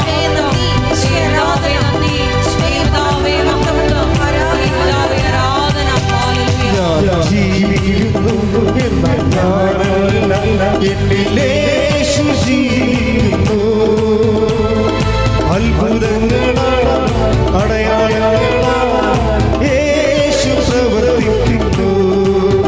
ഞാൻ ജീവിക്കുന്നു എന്നാൽ ഞാനല്ല, എന്നിൽ യേശു ജീവിക്കുന്നു. അത്ഭുതങ്ങളാൽ അടയാളങ്ങളാൽ യേശു പ്രവർത്തിക്കുന്നു. യേശു പ്രവർത്തിക്കുന്നു. പരിശുദ്ധ പരമ ദിവ്യകാരുണ്യത്തിന് ആരാധനയും സ്തുതിയും പുകഴ്ചയും ഉണ്ടായിരിക്കട്ടെ. പരിശുദ്ധ പരമ ദിവ്യകാരുണ്യത്തിന് ആരാധനയും സ്തുതിയും പുകഴ്ചയും ഉണ്ടായിരിക്കട്ടെ. അതുകൊണ്ട് ഇങ്ങനെയുള്ള സമയങ്ങളിൽ അധികം നാക്ക് കൊണ്ടുള്ള കസർത്ത് കാണിക്കരുത്. ആൾക്കാർക്ക് വരുന്നൊരു പ്രശ്നം അതാണ്. എന്തെങ്കിലും ഒരു ചെറിയ നമ്മുടെ വഴികളിൽ ഒരു ടെസ്റ്റിങ് വന്നാൽ ഉടനെ നിങ്ങൾ കലബില എന്ന് പറയാൻ ആൻറ്റിയെ വിളിച്ച്, ആൻ്റെ മകളെ വിളിച്ച്, പേരപ്പനെ വിളിച്ച്, കൊച്ചാപ്പനെ വിളിച്ച്, കുഞ്ഞാമ്മയെ വിളിച്ച്, കൂട്ടുകാരെ വിളിച്ച് മുഴുവനും കുളമാക്കി തരും. കാര്യം പരിശുദ്ധാത്മാവില്ലാത്തതിൻ്റെ ഒരു കുഴപ്പമാണ്. പരിശുദ്ധാത്മാവ് ഉണ്ടെങ്കിൽ നമ്മളോട് പറയും, നീ നടക്കേണ്ട വഴി നിൻ്റെ മുഖത്ത് നോക്കി ഞാൻ നിന്നെ ഉപദേശിക്കും. അപ്പോൾ ഞാനില്ല, ഈശോ അവിടെ ഇല്ല. അതുകൊണ്ട് നാട്ടിലുള്ള മുഴുവൻ ആൾക്കാരെ വിളിക്കുമ്പോൾ അവർ അവരുടെ രീതിയിൽ നിന്നെ ഉപദേശിക്കും. നീ എന്ത് ചെയ്യണം? നീ ശാന്തമായി ഒരു ഇഷ്യൂ ഉണ്ടായാൽ അപ്പോൾ ദൈവം അടുത്തുണ്ടെന്നാണ് മനസ്സിലാക്കേണ്ടത്. നീ ശാന്തമായിട്ട് നീ പൂർണ്ണമായി ദൈവത്തിലേക്ക് നിൻ്റെ മനസ്സും ചിന്തയും ആലോചനയും നിൻ്റെ ധ്യാനവും അടക്കി വെച്ച് പരിശുദ്ധ അമ്മയെപ്പോലെ ഹൃദയത്തിൽ സംഗ്രഹിച്ച് അതിനെക്കുറിച്ച് ധ്യാനിച്ചു കൊണ്ടിരിക്കണം. എന്താ കാര്യം? അത് ജീവിക്കാൻ സമയമാകുമ്പോൾ കർത്താവ് അതിൻ്റെ ഗേറ്റ് ഓപ്പൺ ആക്കിക്കൊള്ളും. പിന്നെ നമുക്ക് മാനുഷികമായി ചെയ്യാവുന്ന വല്ല കാര്യങ്ങളുണ്ടെങ്കിൽ നിയമപരമായിട്ട് നമുക്ക് ചെയ്യാം. ഇത് ഒരു കാര്യമല്ല, ജീവിതത്തിൻ്റെ പല കാര്യങ്ങളും പലതും നമുക്ക് ചെയ്യാനൊന്നും ഇല്ലെന്നുള്ളത് നിങ്ങൾ തിരിച്ചറിയും. കുറച്ച് കഴിയുമ്പോൾ നിങ്ങൾക്ക് ബോധവും ബുദ്ധിയൊക്കെ ഉറച്ചു കഴിയുമ്പോൾ ജീവിതത്തിൽ പല കാര്യങ്ങളും നമുക്ക് ചെയ്യാനില്ല എന്ന് വരും. അതുകൊണ്ട് കാര്യം എന്താണ്? പലതും മെറിറ്റിൽ പോണതല്ല. Not by merit but by grace. അതെപ്പോഴും ഓർത്തേക്കണം. പല കാര്യങ്ങളും നമ്മളുടെ കഴിവിൽ ഒതുങ്ങണതല്ല. പിന്നെ എവിടെയാണ് ഒതുങ്ങണത്? ദൈവത്തിൻ്റെ കൃപയിലാണ്. അതുകൊണ്ടാണ് ഉടമ്പടിയുടെ ഒന്നാമത്തെ പ്രിൻസിപ്പിൾ എന്താണ്? ഞങ്ങളുടെ കഴിവ് കൊണ്ടല്ല, അങ്ങയുടെ കരുണ കൊണ്ടാണെന്ന്. അല്ലേ? ആ വചനം മറന്നു പോരുത്. അതിന് നമ്മൾ ഈ മെറിറ്റ് ഇല്ലാത്ത സ്ഥലത്ത്, മെറിറ്റുള്ള സ്ഥലത്ത് ആ മെറിറ്റ് കൊണ്ട് മതിയാകാതെ വരുമ്പോൾ, യോഗ്യത കൊണ്ട് മതിയാകാതെ വരുമ്പോൾ ദൈവത്തിൻ്റെ കരുണ, ദൈവത്തിൻ്റെ കൃപ അവിടെ അപ്ലോഡ് ചെയ്യിക്കാൻ വേണ്ടിയാണ് ഉടമ്പടി. കുറേ ഫോർമുലയുണ്ട്. അവിടെയാണ് നിങ്ങളുടെ ജീവകാരുണ്യ പ്രവർത്തനങ്ങൾ. നിങ്ങൾക്ക് എന്താ ചിലർക്ക് ഗതി കിട്ടാത്ത പ്രേതം പോലെ ഇങ്ങനെ നടക്കണില്ല ഉടമ്പടി ചെയ്തിട്ടും. അതിൻ്റെ കാരണം വെച്ച് കഴിഞ്ഞാൽ ഈ സീറോ മെറിറ്റിൽ വരുമ്പോൾ നമ്മൾ എവിടെ നിന്ന് എടുത്താണ് ഇങ്ങോട്ട് ക്യാരി ഓവർ ചെയ്യണത്? സീറോ മെറിറ്റിലെന്ന് പറഞ്ഞപ്പോൾ നിങ്ങളുടെ ഒരു കഴിവ് കൊണ്ട് ഇനി ആ പരീക്ഷയ്ക്ക് ജയിക്കത്തില്ലെന്ന് വിചാരിച്ചോ? അത് നിങ്ങൾക്ക് മനസ്സിലായിട്ടുണ്ട്. കാര്യം നിങ്ങളുടെ കൂട്ടുകാരോട് കമ്പൈൻ സ്റ്റഡി വെച്ചപ്പോൾ തന്നെ മനസ്സിലായി എന്നേക്കാൾ കേമിയാണ് ഇവളെന്ന്. ഇല്ലേ? അങ്ങനെ നിങ്ങൾ ഈ പരീക്ഷ കണ്ട എല്ലാ പിള്ളേരോടും കമ്പൈൻ സ്റ്റഡി വെച്ച് നോക്കിയേ, എല്ലാത്തിൻ്റെയും പുറകിലായിരിക്കും ചിലപ്പോൾ നിങ്ങൾ. അപ്പോൾ ഇത് മെറിറ്റില്ലെന്ന് അതിൻ്റെ അർത്ഥം. മെറിറ്റ് ഇല്ലെന്ന് പറഞ്ഞ് നമുക്കവിടെ ജീവിക്കണ്ടേ? മെറിറ്റ് ഇല്ലാത്തവരോടെ കടപ്പോയി മുങ്ങിച്ചാവുക. അപ്പോൾ എന്നാ ചെയ്യണമെന്ന് വെച്ച് കഴിഞ്ഞാൽ, മെറിറ്റ് ഇല്ലാത്തവരും ജീവിക്കാൻ വേണ്ടി ദൈവം വെച്ചിരിക്കുന്ന പുതിയൊരു ഓപ്ഷനാണ് not by merit but by grace. അതാണ് അതാ ഒന്ന് വായിച്ചു കൊടുത്ത ആൾക്കാർക്ക്, പുതിയ ആൾക്കാർക്ക് എഫേസോസ് 2:8. ഇതാണ് ഉടമ്പടിയുടെ ആപ്തവാക്യം. എഫേസ്യർ 2:8 ഒന്ന് പറഞ്ഞേ. വിശ്വാസം വഴി വിശ്വാസം വഴി കൃപയാലാണ് നിങ്ങൾ രക്ഷിക്കപ്പെട്ടത്. നിങ്ങൾ രക്ഷിക്കപ്പെട്ടത്. അത് നിങ്ങൾ നേടിയെടുത്തതല്ല, അത് നിങ്ങൾ നേടിയെടുത്തതല്ല, മെരിറ്റല്ലെന്ന്. ദൈവത്തിന്റെ ദാനമാണ്. ദൈവത്തിന്റെ ദാനമാണ്. അത് പ്രവൃത്തികളുടെ ഫലമല്ല. തന്മൂലം ആരും അതിൽ അഹങ്കരിക്കേണ്ടതില്ല. അത് എന്താ വിഷയം എന്ന് പറഞ്ഞത്? അത് രക്ഷ, നിത്യരക്ഷയെക്കുറിച്ചാണ് അവിടെ അത് പറയണത്. നമ്മൾ ഉടമ്പടിയിലേക്ക് എടുത്തിരിക്കണത് അതിൻ്റെ അത് സക്കറിയായുടെ 4:6 അതിൻ്റെ ഒരു അടിസ്ഥാനത്തിലാണ് എഫേസ്യസ് 2:8 അച്ഛൻ വ്യാഖ്യാനിക്കണത്. അതെന്താണ്? സൈന്യത്താലേ അല്ല, ശക്തിയാലേ അല്ല, കർത്താവിൻ്റെ ആത്മാവിനാലാണെന്ന് വെച്ച് കഴിഞ്ഞാൽ നമ്മുടെ മെരിറ്റിലല്ല ആ വിഷയം ഇരിക്കണത്, നമ്മുടെ കഴിവല്ല. ചില സ്ഥലത്ത് നമുക്ക് തന്നെ അറിയാം, അയ്യോ ഈ 40 ലക്ഷമാണ്, ഇത് നമ്മൾ കടം മേടിച്ചാലും വില മേടിച്ചാലും നമ്മുടെ കിഡ്നി വിറ്റാലും കിട്ടത്തില്ല ഇത്രയും കാശ്. അത് നമുക്കറിയാൻ പറ്റും, നമ്മുടെ മെരിറ്റിലല്ല. നിങ്ങൾ ഉന്നയിച്ച പല വിഷയവും നിങ്ങളുടെ യോഗ്യതയിലോ കഴിവിലോ അടിസ്ഥാനപ്പെടുത്തിയല്ല. പിന്നെ എവിടെയാണ് ഇത് അടിസ്ഥാനപ്പെടുത്തിയിരിക്കുന്നത്? സൈന്യത്താലേ അല്ല. ശ്രദ്ധിക്കട്ടെ. ഹല്ലേലൂയ. സക്കറിയ 4:6 അവൻ എന്നോട് പറഞ്ഞു, കർത്താവ് സെറുബാബേലിനോട് അരുളി ചെയ്യുന്നു, സൈന്യബലത്താലല്ല കരബലത്താലുമല്ല എന്റെ ആത്മാവിനാലാണ്. അതെന്താ സെറുബാബേൽ എന്ന് പറഞ്ഞത്? ബാബിലോൺ വിപ്രവാസ കാലത്തെ ഇവർ നബൂഖദ്നേസർ അവരെ പിടിച്ചോണ്ട് പോയി. എന്നിട്ട് അവിടെ ഇവിടുത്തെ നല്ല ആൾക്കാർ, ബുദ്ധിയുള്ള ആൾക്കാർ, അതായത് ഇസ്രയേലിലെ ബുദ്ധിയുള്ള ആൾക്കാർ, സയൻറ്റിസ്റ്റുകൾ, ഡോക്ടർമാർ, മാത്തമാറ്റീഷ്യൻസ്, എൻജിനീയേഴ്സ്, ഇങ്ങനെയുള്ള എല്ലാ വെണ്ണപ്പാളികളെയും അയാളെ പിടിച്ചോണ്ട് പോയി അയാളുടെ രാജ്യം നന്നാക്കാൻ വേണ്ടി. എന്നിട്ട് ഇവരെ അവിടെ കൊണ്ടുപോയി നിർത്തി പണി ചെയ്യിക്കുകയാണ്. അവരുടെ നമുക്ക് ബാബിലോൺ ഉയർത്തിക്കൊണ്ട് വരികയാണ്. അപ്പോൾ അങ്ങനെ കുറേ വർഷങ്ങൾ കഴിഞ്ഞ് അവരുടെ മക്കളുടെ മക്കളൊക്കെ അവിടെ അവിടുത്തുകാരായി. അപ്പോൾ കർത്താവ് സെറുബാബേൽ എന്ന് പറയുന്ന ഒരു ആളിനെ, അയാൾ ന്യായാധീനവുമല്ല പ്രവാചകനുമല്ല, എന്നിവരുടെ എല്ലാവരും ക്വാളിറ്റി ഉള്ള ഒരു ജനനേതാവാണ്. അത് ക്രിസ്തുവിൻ്റെ പ്രോട്ടോടൈപ്പായിട്ട് ബൈബിൾ അവതരിപ്പിക്കുന്ന ഒരാളാണ് സെറുബാബേൽ. അപ്പോൾ സെറുബാബേലിനോട് പറഞ്ഞു, നീ ഈ ആൾക്കാരെ മുഴുവനും അവരുടെ വാഗ്ദാന നാട്ടിലോട്ട് ഞാൻ തിരിച്ചു കൊണ്ടുവരും. അത് സൈന്യത്താലെയുമല്ല ശക്തിയാലെയുമല്ല, പിന്നെന്താണ്? എൻ്റെ ആത്മാവിനാലാണ്. അതാ not by merit but by grace. നിൻ്റെ കഴിവിലല്ല, എൻ്റെ കൃപയിലെന്ന്.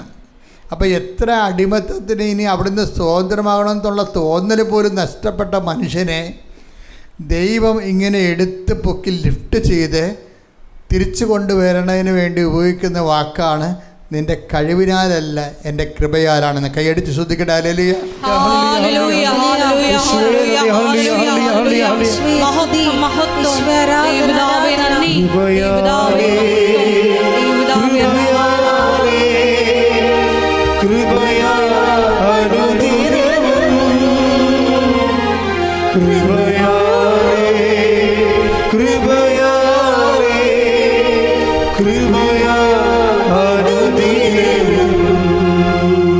പരിശുദ്ധ പരമദിവ്യകാരുണ്യത്തിന് ആരാധനയും സ്തുതിയും പുകഴ്ചയും ഉണ്ടായിരിക്കട്ടെ. അപ്പോൾ ഈ കൃപ യോഗ്യതയാലല്ല, കഴിവിനാലല്ല, കർത്താവിൻ്റെ കൃപയിനാലാണെങ്കിൽ ഈ കൃപ ആർജിക്കാൻ വേണ്ടി നമ്മുടെ മുമ്പിലുള്ള പല പദ്ധതികളിലെ ഒരു പദ്ധതിയാണ് ഈ പ്രാർത്ഥന എന്ന് പറയുന്നത്.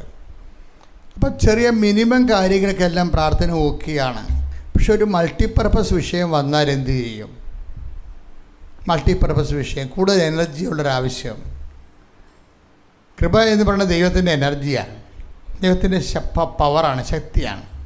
അപ്പോൾ 2 Corinthians 12:9 കൃപ ദൈവത്തിൻ്റെ ശക്തിയാണെന്ന്. അപ്പോൾ കൂടിയ ശക്തി വേണ്ട ഒരു കാര്യം വന്ന് നമ്മൾ എന്ത് ചെയ്യും? അപ്പോൾ ദൈവത്തെ അറിയാൻ പാടില്ലാത്ത ആൾക്കാരെ കൂടെ ദൈവത്തിൻ്റെ കാണാൻ ലഭിക്കാൻ വേണ്ടി ചിലപ്പോൾ പള്ളിയിലൊക്കെ പോയി, ചിലർ പെരുന്നാളിലൊക്കെ ഉരുളണ കണ്ടിട്ടില്ലേ, ചിലർ ഉമ്പ കളിക്കും, ചിലർ മുട്ടയും നിരങ്ങും, അങ്ങനെ പല അഭ്യാസങ്ങൾ കാണിക്കും. ആൾക്കാർ ഇതൊക്കെ ചെയ്യണത് പ്രാർത്ഥന കൊണ്ട് പറ്റാത്തൊരു പ്രശ്നം വന്നാൽ പിന്നെ അവരെന്തെങ്കിലുമൊക്കെ ഗോഷ്ഠികൾ ദൈവതിരുസന്നിധി കാണിക്കും. എന്നാലും കുറച്ച് കാര്യങ്ങളൊക്കെ ഓക്കെ ആകും, കാരണം ദൈവത്തിൻ്റെ കാരണം. പക്ഷേ ഈ വ്യക്തിയും ദൈവവുമായിട്ട് ബന്ധമില്ലാത്ത കാരണം ഇവൻ ഉരുണ്ടച്ചും പിന്നീട് മണ്ണ് മാന്തി സ്മോൾ അടിച്ചുകൊണ്ട് എന്നെ കാണാം. ഈ ഉരുള ആൾക്കാരൊന്നും നോക്കിയാൽ എല്ലാവരും ഒന്നും ഞാൻ പറയണില്ല. ഈ തീർത്ഥയാത്ര നിങ്ങൾ പലപ്പോഴും വിനോദയാത്രയാക്കുന്നുണ്ട്. തീർത്ഥയാത്ര വിനോദയാത്രയാക്കുന്നവർ ചെയ്യണ പരിപാടി എന്ന് വെച്ച് കഴിഞ്ഞാൽ, അതായത് നിങ്ങൾ സാധാരണ ഒരു കോമൺ മാൻ കുറച്ചുകൂടി മുഴുത്ത പാപിയായിട്ട് മാറുകയുള്ളൂ. എന്താ കാര്യം? നിങ്ങൾ ദൈവസന്നിധാനത്തിലേക്കുള്ള യാത്രയാണ് മദ്യപിക്കാനും വേറെ പല ചുറ്റിക്കളിയുണ്ട് അതിനു വേണ്ടി ഉപയോഗിച്ചിരിക്കുന്നത്. അത് ചെകുത്താൻ പോലും ചെയ്യാത്ത പരിപാടിയാണ് നിങ്ങൾ ചെയ്തിരിക്കുന്നത്. അപ്പോൾ വെളുക്കാൻ തേക്കണം ഇപ്പോൾ പാണ്ടായിരിക്കണം പല ഞാനൊരു മനുഷ്യനോട് പറഞ്ഞു, നിങ്ങളൊരു ബിസിനസ് യാത്രയാണ് നടത്തുന്നത് വെള്ളാങ്കണ്ണിലേക്ക്. എന്താ കാര്യം? നിങ്ങൾ ഇവിടുന്ന് അവിടം വരെ ബിസിനസ് സംസാരിക്കുന്നു, അവിടെ ചെന്ന് മാതാവിനോട് ബിസിനസ് സംസാരിക്കുന്നു, തിരിച്ചു വരുമ്പോൾ ബിസിനസ് സംസാരിക്കുന്നു. എന്ത് പറ്റി? ആളിന് വല്ല മാറ്റമുണ്ടോ? തീർത്ഥയാത്ര വിനോദയാത്രയും കച്ചവട യാത്രയും ആക്കി മാറ്റുമ്പോൾ ദൈവത്തിനെ ദൈവസന്നിധാനങ്ങളെ നമ്മൾ ദുർവിനിയോഗിക്കുകയാണ് ചെയ്യണത്. ദൈവസന്നിധാനങ്ങൾ ദുർവിനിയോഗിച്ച് കുറച്ച് കഴിയുമ്പോൾ നമുക്ക് ചികടിപ്പുണ്ടാവും. എല്ലാം സ്വാഭാവികമായിട്ട് തോന്നും, പക്ഷേ എല്ലാം അസ്വാഭാവികമായിരിക്കും ചെയ്യണതെല്ലാം. അങ്ങനെ കുറച്ച് കഴിയുമ്പോൾ നിങ്ങളുടെ കൃപ ഡൗൺലോഡ് തെറ്റി കുറഞ്ഞു വരും. അപ്പോൾ അതുകൊണ്ട് എപ്പോഴും നമ്മൾ ശ്രദ്ധിക്കേണ്ട ഒരു വിഷയം, എപ്പോഴും ഉടമ്പടി വരുമ്പോൾ ഇതൊരു തീർത്ഥയാത്രയുമല്ല വിനോദയാത്രയുമല്ല, മറിച്ച് എന്താണ്, ദൈവവും നമ്മളും തമ്മിലുള്ള ബയലാറ്ററൽ എഗ്രിമെൻറ്റാണ്. ഇനി നമ്മുടെ മുമ്പിലുള്ള ഒരു വെല്ലുവിളി എന്താണ്? ഞാൻ ദൈവത്തോട് ഉടമ്പടി ചെയ്യാൻ യോഗ്യനല്ല. പിന്നെ എളിമയോടെ ഞാൻ എന്തു ചെയ്യും? ഞാൻ ഉടമ്പടി ചെയ്തതിന് ശേഷം ഉടമ്പടി നൽകുന്ന ചില നിയമങ്ങളും നിബന്ധനകളും ഉപയോഗിച്ചുകൊണ്ട് ഞാൻ കോമ്പറ്റൻ്റ് പാർട്ട്ണറാകാൻ വേണ്ടി ഞാൻ പരിശ്രമിക്കും. ദൈവത്തോട് ഉടമ്പടി ചെയ്യാൻ പറ്റിയ യോഗ്യമായ പങ്കാളിയാകാൻ വേണ്ടി ദൈവത്തിന് എല്ലാ മേഖലകളിലും ഞാൻ രോഗികളെ പോയി കാണും. കാരണം എന്താണ്? ഞാൻ രോഗികളെ കാണാൻ കാരണം കർത്താവ് പറഞ്ഞിട്ടുണ്ട്, ഞാൻ രോഗിയായിരുന്നു, നിങ്ങൾ എന്നെ സന്ദർശിച്ചു. അപ്പോൾ എന്താ പ്രശ്നം വെച്ചാൽ, എനിക്ക് വിശന്നു, നിങ്ങളെനിക്ക് ഭക്ഷണം തന്നു, എനിക്ക് ദാഹിച്ചു, നിങ്ങളെനിക്ക്. ഇപ്പോൾ അവിടെയെല്ലാം നിങ്ങൾ എനിക്കെന്ന് പറഞ്ഞിരിക്കുന്ന കാരണം, നമ്മുടെ സാധാരണ ഇപ്പോൾ റോട്ടറി ക്ലബ്ബുകൾ, ലയൺസ് ക്ലബ്ബുകൾ, നമ്മുടെ നാട്ടിൻപുറത്തുള്ള ഒത്തിരിയേറെ സന്നദ്ധ സംഘടനകളൊക്കെ ചെയ്യുന്ന ജോലിയാണിത്. പക്ഷേ ഒരു പ്രശ്നമുണ്ട്. അതായത് നമ്മുടെ സാധാരണ ജോലിയും സൽപ്രവൃത്തിയും കൃപാവര പ്രവൃത്തിയും തമ്മിൽ വ്യത്യാസമുണ്ട്. സൽപ്രവൃത്തികളെന്ന് പറഞ്ഞാൽ മനുഷ്യനായിരിക്കുമ്പോൾ മനുഷ്യനും ഈ പ്രപഞ്ചത്തിനു വേണ്ടി ചെയ്യണ നിലനിൽപ്പിൻ്റെ ആനുകൂല്യങ്ങളായി ചെയ്യണ സ്വാഭാവികമായ മനുഷ്യപ്രകൃതിയിൽ നിന്നുള്ള പ്രവർത്തനങ്ങളാണ്. മനുഷ്യപ്രകൃതിയിൽ നിന്നുള്ള മനുഷ്യോചിതമായ മാനവിക പ്രവർത്തനങ്ങളെ സൽപ്രവൃത്തികളെന്ന് വിളിക്കുന്നു. പക്ഷേ ഒരു ഉടമ്പടി പേഴ്സണിൽ നിന്ന് അതല്ല ഉദ്ദേശിക്കുന്നത്, സൽപ്രവൃത്തി അല്ല. പിന്നെന്താണ്? കൃപാവര പ്രവൃത്തിയാണ് ഉദ്ദേശിക്കുന്നത്. അപ്പോൾ സൽപ്രവൃത്തികൾ എന്താണ്, കൃപാവര പ്രവൃത്തികൾ എന്താണ് ചെയ്യുന്നവന് ബോധം ഉണ്ടാകണം. ഇപ്പോൾ ഒരു രോഗികളെ കണ്ടു കഴിഞ്ഞാൽ നമുക്ക് വേണമെങ്കിൽ ബേഴ്സറിയിൽ നിന്നൊരു 500 രൂപ കൊടുക്കാം, ഒരു കുഴപ്പമില്ല. അത് കള്ളപ്പണമാകാതിരിക്കാൻ നോക്കണം, ടാക്സ് വെട്ടിച്ച കാശാകാതിരിക്കാൻ നോക്കണം, നിൻ്റെ അധ്വാനത്തിൻ്റെ പണമായിരിക്കണം. ആൾക്കാർ 500, 1000, 10,000 കൊടുക്കും. കാര്യം എന്താ? ഇവർ സ്ഥിരം ഗവൺമെൻറ്റിനെയും നാട്ടുകാരെയും പറ്റിക്കുന്ന ആൾക്കാരായിരിക്കും. അതിൽ നിന്ന് നിങ്ങൾ നക്കാപ്പിച്ച കാശ് കൊടുത്തിട്ട് നിങ്ങൾ ആൾ കളിക്കേണ്ടെന്ന കാര്യമൊന്നുമില്ല. അതൊന്നും കൗണ്ടബിൾ അല്ല ശരിക്കും. അവിടെയാണ് വിഷയം വരണത്. അപ്പോൾ എപ്പോഴും കൊടുക്കുമ്പോൾ ഓർക്കണം, ഇത് ജെനുവിനായിരിക്കണം കൊടുക്കുന്ന കാശ്.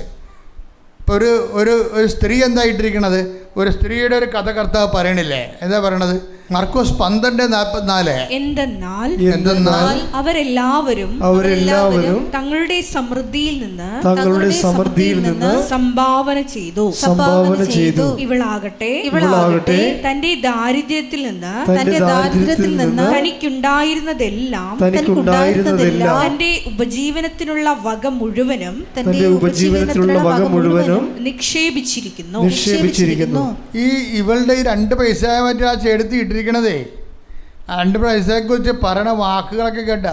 അന്നിട്ട് വായിച്ച 3 കാര്യങ്ങളാണ് 2 പൈസയെക്കുറിച്ച് പറയണത്.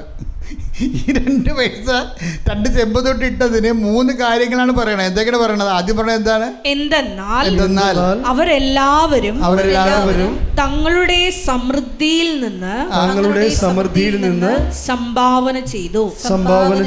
അത് കണക്കാക്കണില്ലെന്ന് മൈൻഡ് ചെയ്യണില്ലെന്ന്, അത് കൗണ്ട് ചെയ്യണില്ലെന്ന്. കാര്യം ബാക്കി ഉണ്ടായിരുന്ന നക്കാപ്പിച്ച കൊടുത്തതാണെന്ന് മൈൻഡ് ചെയ്യത്തില്ല. പറ.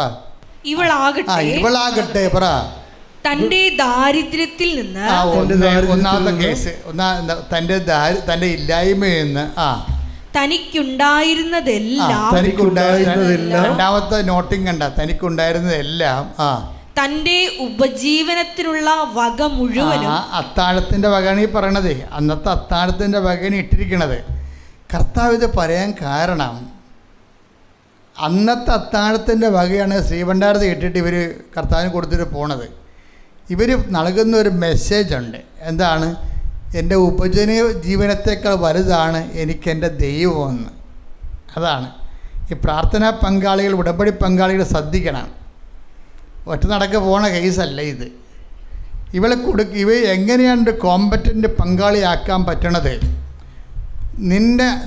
നീ അതിജീവനത്തിന് വേണ്ടി ഉപയോഗിക്കുന്നതിനേക്കാൾ വലുതായിരിക്കണം നിൻ്റെ ദൈവം നിനക്ക്. അത് എപ്പോഴാണ് ആകണമെന്ന് നോക്കണം.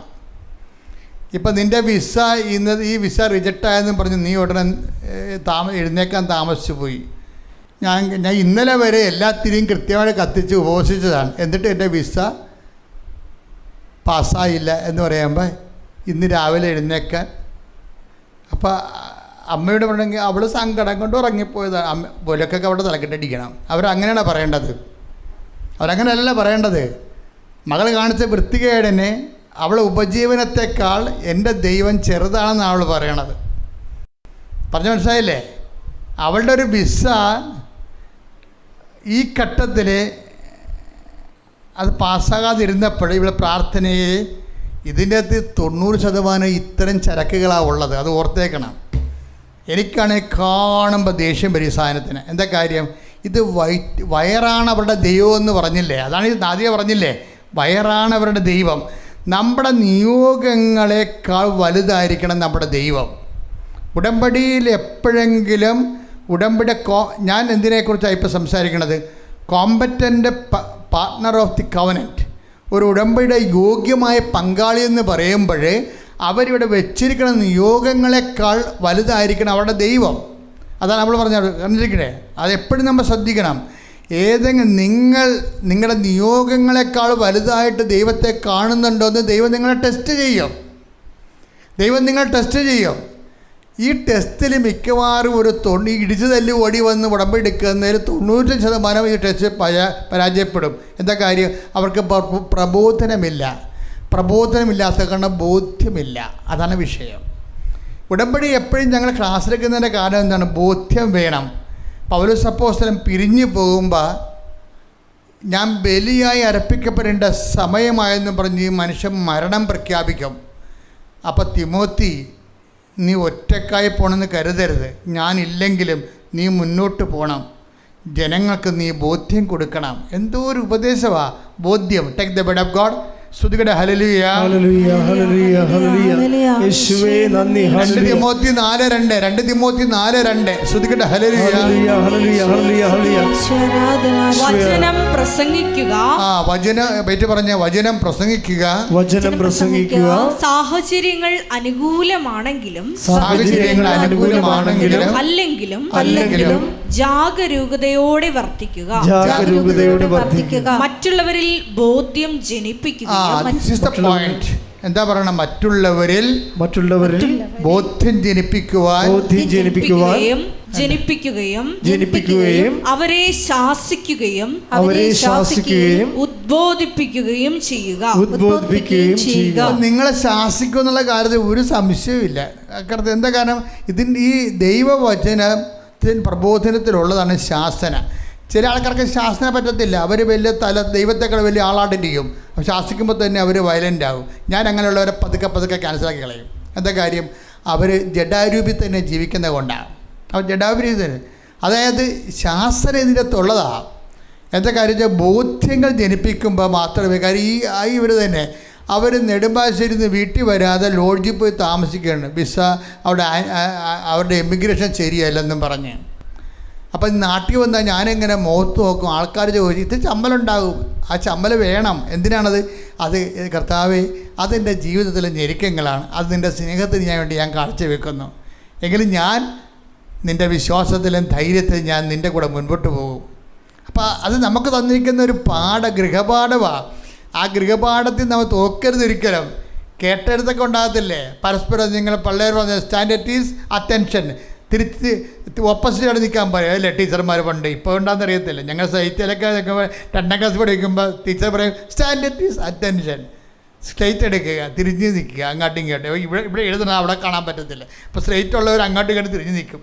എന്നിട്ട് ടീച്ചർ ഓരോ ചോദ്യം പറയും. അപ്പോൾ നമ്മളത് എഴുതണം. ഇതിപ്പോൾ ടെസ്റ്റാണത്. എന്നിട്ട് സ്ലേറ്റ് കാണിക്കും ടീച്ചർ വരുമ്പോൾ. അപ്പോൾ ചിലപ്പോൾ മുഖത്തിന് അടിയും മേടിക്കും. ഞാൻ മേടിച്ചിട്ടുണ്ട്, അത് പറഞ്ഞു. അന്നത്തെ കാലമല്ലേ. അപ്പോൾ എന്താ പ്രശ്നം എന്ന് വെച്ച് കഴിഞ്ഞാൽ ഇതുപോലെ കേട്ടെഴുത്തുകൾ വരും. നമ്മൾ കറക്റ്റ് ഉടമ്പടി വിശ്വസ്തത അല്ലെന്ന് കഴിഞ്ഞാൽ കെട്ടെഴുത്തുകൾ കൂടാൻ സാധ്യതയുണ്ട്. നമ്മൾ ഉടമ്പടി വിശ്വസ്തരല്ലെന്ന് പറഞ്ഞിട്ട് ദൈവത്തെക്കുറിച്ച് പറഞ്ഞ കാര്യമില്ല. ദൈവം എന്താ പറയണത്? നീ ഞാനുമായിട്ട് ഉടമ്പടി ചെയ്തിരിക്കുന്നത്, അപ്പോൾ എന്നോട് ഉടമ്പടി ചെയ്യാനുള്ള യോഗ്യത പ്രാപിക്കൂ എന്ന് പറയും. അതായത് അപ്പോൾ ചിലർക്ക് നല്ലവണ്ണം അറിയാം അത് യോഗ്യത പ്രാപിക്കാനാണ്. അവർ മിണ്ടാതിരുന്ന് സോറി ജീസസ് എന്ന് പറഞ്ഞുകൊണ്ട് അവരവരുടെ രീതിയിൽ സന്തോഷിച്ച് അവിടെ അടുത്ത മൂവ്മെൻറ്റിലേക്ക് പോയിക്കൊണ്ട് അവരതിനെ അതിജീവിച്ച് വരും. എൻ്റെ മക്കൾ, ഈ അതിജീവനം ഒരു വല്ലാത്ത കാര്യമേ. ഞാൻ ഈ ദിവസങ്ങളിലൊരു സാക്ഷ്യം കേട്ടോ. എനിക്ക് അതിൻ്റെ ഇഷ്ടപ്പെട്ടതെന്ന് വെച്ച് കഴിഞ്ഞാൽ ആ സാക്ഷ്യം പറഞ്ഞിരിക്കുന്നത് നിങ്ങളൊന്ന് നോക്കണം ആ സാക്ഷ്യം കേട്ടോ. അത് അഖില റിങ്കു എന്ന് പറഞ്ഞ ഹസ്ബൻഡാണ്. അഖിലെന്ന് പറയണത് വൈഫാണ്. കൊച്ചു പിള്ളേരാ. അപ്പോൾ അവർക്ക് എല്ലാവരും ഒരു 24-25 വയസ്സുണ്ടാവുമായിരിക്കും. അപ്പോൾ അഖില ഈ 25 വയസ്സുകാരൊക്കെ കാണിക്കുന്ന അഭ്യാസമുണ്ടല്ലോ, ഞെട്ടിപ്പിക്കുന്ന അഭ്യാസമാണ്. അതായത് എങ്ങനെയാണ് ഈ 25 വയസ്സുകാർ കർത്താവിൻ്റെ കൂടെ ജീവിക്കണം എന്നൊക്കെ നമ്മൾ ഓർത്താലേ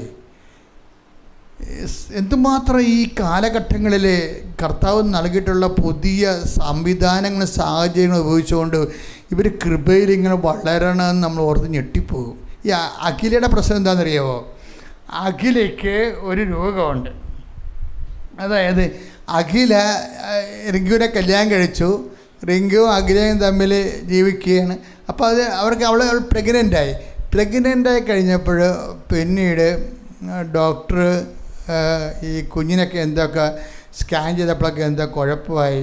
അപ്പോൾ ഡോക്ടർ പറയും ഇതിന് ഈ പ്രഗ്നൻസി മുന്നോട്ട് കൊണ്ടുപോകേണ്ട കാര്യമില്ല, എന്തോ കുഴപ്പമുണ്ട്, എന്താണെന്ന് മനസ്സിലാവണില്ല, ചിലപ്പോൾ കയ്യോ കാലൊക്കെ ഒന്നും ഉണ്ടാകത്തില്ലെന്ന് പറയും. കൊച്ചിൻ്റെ എന്താ കുഴപ്പമെന്ന് അറിയാൻ പാടില്ല. അപ്പോൾ അതുകൊണ്ട് നമുക്കിത് ടെർമിനേറ്റ് ചെയ്യാമെന്ന് ഡോക്ടർ പറയും. അപ്പോൾ ഈ അഖില പറയും ഇത് ടെർമിനേറ്റ് ചെയ്യണം. അവിടെ ഈശോയുമായിട്ട് കുറച്ച് ആഴമായ ബന്ധമുണ്ട്. അപ്പോൾ ഈശോയോട് പറയും, ഈശോയെ ഇത് ടെർമിനേറ്റ് ചെയ്യണമെങ്കിൽ എനിക്ക് താല്പര്യമില്ല, കൊച്ചിനെ കൊല്ലാൻ താല്പര്യമില്ല എനിക്ക്. കൊച്ചിന് അംഗവിഹീനമാണെങ്കിൽ കുഴപ്പമില്ല, ഞാനത് വളർത്തിക്കൊള്ളാം, എന്നെ നീ ഒന്ന് സഹായിച്ചാൽ മതി. അപ്പോൾ ഡോക്ടറുമായിട്ട് ഇവൾ കണക്ഷൻ വിട്ട് എന്താ പിന്നീട് ആ ടേബിളിൽ ഈ വിഷയം പരാജയപ്പെടുന്ന കാരണം. അപ്പോൾ എല്ലാവരും അവളോട് പറയുന്നുണ്ട്, എടി ഇത് ടെർമിനേറ്റ് ചെയ്യലാരെ ജീവിതകാലം മുഴുവൻ നീ ഇപ്പോൾ ചെറുപ്പത്തിൻ്റെ ഒരു ഇതുകൊണ്ട് പറയണതാണ് വളർത്തിക്കൊള്ളാമെന്ന്. ഇതൊക്കെ നമ്മുടെ കൂടെ ഉള്ളവരൊക്കെ ചത്ത് കഴിയുമ്പോൾ ഈ കൊച്ചു നിനക്ക് ബാധ്യതയാകും. അപ്പോൾ ഇവളെ ഇങ്ങനെ പറഞ്ഞ് ഇവളെ ഭ്രാന്ത് പിടിപ്പിക്കുകയാണ്. അവളിങ്ങനെ വയറൊക്കെ വീർത്ത് ഇങ്ങനെ സങ്കടപ്പെട്ട് നടക്കുകയാണ്. അപ്പോൾ ഇവൾ ഈശോയുമായിട്ട് മാത്രമാണ് കമ്മ്യൂണിക്കേഷനുള്ളത്. വെച്ചാൽ ഈ ആൾക്കാരെല്ലാം പറയുന്നത് കൊച്ചിനെ കളയാനാണ്. കേൾക്കുന്നവരെല്ലാം പറഞ്ഞാൽ കൊച്ചിനെ കളയുന്നതാണ് പറയണത്. അപ്പോൾ അങ്ങനെ പറയുമ്പോൾ ഇവക്കത് കളയാൻ താല്പര്യമില്ല. അവൾ ഈശോന് പറയും, ഈശോ എങ്ങനെയാണ് ഞാൻ ഇത് പ്രസവിക്കട്ടെ, എന്ത് അംഗവിഹീല്യമാണ്, കണ്ണു കാണാൻ പാടില്ല, ഞാൻ വളർത്തിക്കൊള്ളാം എന്ന് പറയും. അപ്പോൾ ഇത് കേട്ടപ്പോൾ നീ പൊട്ടിയാണ്, നീ കൊച്ചാണ്, നിനക്കറിയത്തില്ല, നീ കുഞ്ഞായതുകൊണ്ട് ഇങ്ങനെയൊക്കെ ചിന്തിക്കുന്നതാണ്, ഇതൊന്നും അല്ല ജീവിതം കാണാത്തവരൊക്കെ ജീവിതം കണ്ടു കഴിയുമ്പോൾ അത് മനസ്സിലാക്കും എന്നൊക്കെ പറഞ്ഞുകൊണ്ട് ആൾക്കാർ ഇങ്ങനെ ആൻറ്റി ആയിട്ട് എതിർകിട പറയുന്നുണ്ടെങ്കിൽ ഇവിടെ ടെർമിനേറ്റ് ചെയ്യാൻ തയ്യാറല്ല. അവസാനം കാര്യം ഇവൾ ഈശോയുടെ തന്നെ ഇങ്ങനെ പിടിച്ച് നിൽക്കുക. അപ്പോൾ അതിൻ്റെ ഇടയ്ക്ക് അത് അങ്ങനെ വന്നു കഴിഞ്ഞപ്പോൾ അവസാനം ഈശോ ഒരു തീരുമാനം എടുക്കില്ല. ഈശോയ്ക്ക് അറിയാം ഈ പറയണ ഡോക്ടർ പറഞ്ഞത് ശരിയാണെന്നറിയാം. പക്ഷേ ഇവളാണെങ്കിൽ വിശ്വാസത്തിൽ നിന്ന് കടുകിട മാറത്തുമില്ല. അപ്പോൾ ഇവളെ സേവ് ചെയ്യണം. അപ്പോൾ എന്ത് ചെയ്ത് കൊച്ചിനെ ഒരു 8-ാം മാസമായപ്പോൾ കൊച്ചിനെ പ്രസവിച്ച് കഴിഞ്ഞപ്പോൾ കൊച്ച് ചത്ത് പ്രസവിച്ച്. അപ്പോൾ അതുകൊണ്ട് വലിയ ആശ്വാസമായി. അല്ലെങ്കിൽ അവൾ പണി മേടിച്ചേനെ. അപ്പോൾ എല്ലാത്തിനും ഒരു സൊല്യൂഷൻ ദൈവത്തിൻ്റെ കയ്യിലുണ്ട്. അപ്പോൾ പക്ഷേ ഈ ടെസ്റ്റിൽ ഇവൾ 100 മാർക്ക് മേടിച്ച്. എന്താ കാര്യം? ഇത് ടെസ്റ്റാണെന്നല്ല, ഇതിൽ ഇവൾ 100 മാർക്ക് മേടിച്ച്. പല ആൾക്കാർ 0 തോക്കണതാണ്. എൻ്റെ മക്കളെ, ഈ ദൈവത്തിനടുത്ത് തോറ്റു കഴിഞ്ഞാണല്ലോ പിന്നെ ജയിക്കാൻ ഭയങ്കര പാടാണ്. അതിനാണ് ഈശോ ആദ്യമേ പ്രാർത്ഥന പഠിപ്പിച്ചപ്പോൾ പറഞ്ഞ് ഞങ്ങളെ പ്രലോഭനത്തിൽ അതാണ് പ്രശ്നം. ഇതുപോലെ ചെന്ന് വീണ പ്രലോഭനത്തിൽ വന്നു പോയാൽ 99% ആൾക്കാരും പരിക്കാവുക എന്നുള്ള കാര്യത്തിൽ സംശയമില്ല. ഇങ്ങനെ പരിക്കായി കഴിഞ്ഞാൽ പിന്നെ പരിക്ക് പരിഹരിക്കാതെ മുന്നോട്ട് പോകത്തില്ല. കാര്യം ദൈവമായിട്ടാണ് നമ്മൾ ഇടവെന്ന് ഓർക്കണം. ഏറ്റവും വലിയ റിസ്ക് എന്താണ്? ദൈവത്തെ കണ്ട് സംസാരിക്കാൻ പറ്റണില്ലെന്നാണ് ഏറ്റവും വലിയ റിസ്ക് ഇതിൻ്റെ അകത്ത്. ഈ കണ്ട് സംസാരിക്കാൻ പറ്റാത്ത കൊണ്ടാണ് വിശ്വാസത്തിന് ഇത്രയും വിലയുള്ളത്. മനസ്സിലായില്ലേ? ദൈവത്തെ കണ്ട് സംസാരിക്കാൻ പറ്റുമെന്നുണ്ടെങ്കിൽ വിശ്വാസത്തിന് വിലയില്ലല്ലോ. ഇപ്പോൾ വിശ്വാസം ഇത്രയും തീ പിടിച്ച വിലയായിരിക്കണതിൻ്റെ കാരണം ദൈവത്തെ നമുക്ക് കണ്ട് സംസാരിക്കാൻ പറ്റത്തില്ല. എന്നും പറഞ്ഞ് ദൈവത്തെ കാണാൻ പറ്റത്തില്ലെന്ന് ഞാൻ പറയത്തില്ല. ഉടമ്പടി എടുത്ത 15 ആൾക്കാർ പറയത്തില്ല. കാര്യം എന്താണ്? ഇവർ ഒരു തരത്തിലല്ല മറ്റൊരു തരത്തിൽ ദൈവത്തെ കാണുന്നുണ്ട്, അല്ലെങ്കിൽ അമ്മയെങ്കിലും കാണുന്നുണ്ട്. ഉടമ്പടി പോലെ ഇതുപോലെ അമ്മയെ, സഞ്ചാരി മാതാവിനെയും, മുല്ലപ്പൂ സുഗന്ധവും മഴവില്ലും ദർശനവും സ്വപ്നവും ഉണ്ടാക്കുന്ന ഒറ്റ പ്രാർത്ഥന ഈ 2000 വർഷമായിട്ട് സാധാരണ മനുഷ്യർക്ക് അനുഭവം ഉണ്ടായിട്ടില്ല. അത്രയ്ക്ക് സാധാരണ മനുഷ്യരുടെ അനുഭവങ്ങളുടെ കുത്തിപ്പാച്ചിലാണ് ഇപ്പോൾ നടക്കുന്നത്. അപ്പോൾ ഇതെല്ലാം സത്യമാണെന്നുള്ള ആൾക്കാർക്ക് നല്ല ഉടമ്പടിയിൽ ഒരു 50% ആൾക്കാർക്ക് ഇതിനെക്കുറിച്ച് നല്ല ബോധമുണ്ട്, ഈ വിഷയമുണ്ട്. ഇതെല്ലാം കേട്ട് ഈ ധ്യാനങ്ങളെല്ലാം കേട്ട് പോകുമ്പോഴാണ് ഈ അഖില ഒരു നിലപാടെടുക്കുന്നത്. അപ്പോൾ അതിനുശേഷം അഖിലയുടെ ബ്ലഡ് പരിശോധിച്ച് കഴിഞ്ഞപ്പോൾ ഡോക്ടർ പറയുന്നുണ്ട്, ഈ കൊച്ചു മരിച്ചു പുറത്ത് വന്നപ്പോൾ ഡോക്ടർ പറഞ്ഞു, അഖില ഇനി പ്രഗ്നൻ്റ് ആകേണ്ട കാര്യമില്ല, ഇനി പ്രഗ്നൻ്റ് ആകരുത്. കാര്യം നമ്മൾക്ക് എന്തുകൊണ്ട് ഈ കുട്ടി മരിച്ചു പുറത്ത് വരുന്നു എന്നുള്ളതിനെക്കുറിച്ച് അറിയണം. എന്തുകൊണ്ട് ഗർഭത്തിലായിരിക്കുമ്പോൾ തന്നെ കൊച്ചിന് അംഗവൈകല്യം ഉണ്ടാകുന്നു എന്നതിനെക്കുറിച്ച് അറിയണം. അപ്പം അതുകൊണ്ട് അതറിഞ്ഞ അതിൻ്റെ കോസിനും അതിൻ്റെ കാരണങ്ങൾ നമ്മൾ ചികിത്സിക്കാതെ ഇനി പ്രഗ്നൻസിയിലേക്ക് പോകരുതെന്ന് റിങ്കിനോടും പറഞ്ഞ് അഖിലോടും പറഞ്ഞ് അപ്പോൾ അങ്ങനെ വന്നപ്പോൾ അതിനുവേണ്ടി പിന്നെ പ്രാർത്ഥിച്ച് വന്നപ്പോൾ എന്നാ പറ്റുമെന്ന് വെച്ചാൽ ഡോക്ടർ അവസാനം ഇത് കണ്ടുപിടിച്ചു. അവിടെ ഈ കൊച്ചു മരിച്ചു കഴിഞ്ഞപ്പോൾ പിന്നെ ഇവിടെ ബ്ലഡിൻ്റെ പുറകെയായി ഡോക്ടർ. കാര്യം ബ്ലഡിൽ എന്താ ഉള്ളത്, കുട്ടി മരിക്കേണ്ട കാരണം എന്താണ്, കുട്ടിക്ക് ഗർഭത്തിൽ അംഗവൈകല്യം വരാൻ കാര്യം എന്താണ്, ഇനി കുട്ടികളുണ്ടായാലും ഇങ്ങനെ വരാൻ കാര്യം എന്താണ്. അപ്പോൾ ബ്ലഡിൻ്റെ പുറകെയാണ് പിന്നെ ഡോക്ടർ നടക്കുന്നത്. ബ്ലഡിൻ്റെ ഓരോരോ സാമ്പിൾ എടുത്തിട്ട് വ്യത്യസ്തങ്ങളായ 100 കണക്കിന് ടെസ്റ്റ് നടത്തി നോക്കിയപ്പോഴാണ് അവസാനമാണ് ഡോക്ടർ പിടികിട്ടിയത്, ഈ കുട്ടിയെ കൊല്ലുന്ന ഒരു അതായത് ഓട്ടോ ഇമ്മ്യൂണിങ് കണ്ടൻറ്റ് ഈ ഫോറിൻ ബോഡി, ഈ ഒരു ഫോറിൻ ബോഡി നമ്മുടെ ബോഡി കയറിയാൽ അതിനപ്പം കൊന്നുകളയും. അങ്ങനെ ബോഡിയുടെ അകത്ത് തന്നെ ഒരു ആൻറ്റിബോഡി വർക്ക് ചെയ്തുകൊണ്ടിരിക്കുകയാണ് ഇതിൻ്റെ അകത്ത്. അത് ഒറ്റ നടക്ക് പോകത്തില്ല. ഓട്ടോ ഇമ്മ്യൂൺ ഡിവിഷൻ ഡോക്ടർമാർക്ക് അറിയാം, നേഴ്സുമാർക്ക് അറിയാം. അപ്പോൾ ഇതിനെ അവളെ വിളിച്ചത് എന്താ DVT എന്നും പറഞ്ഞൊരു രോഗമാണ്.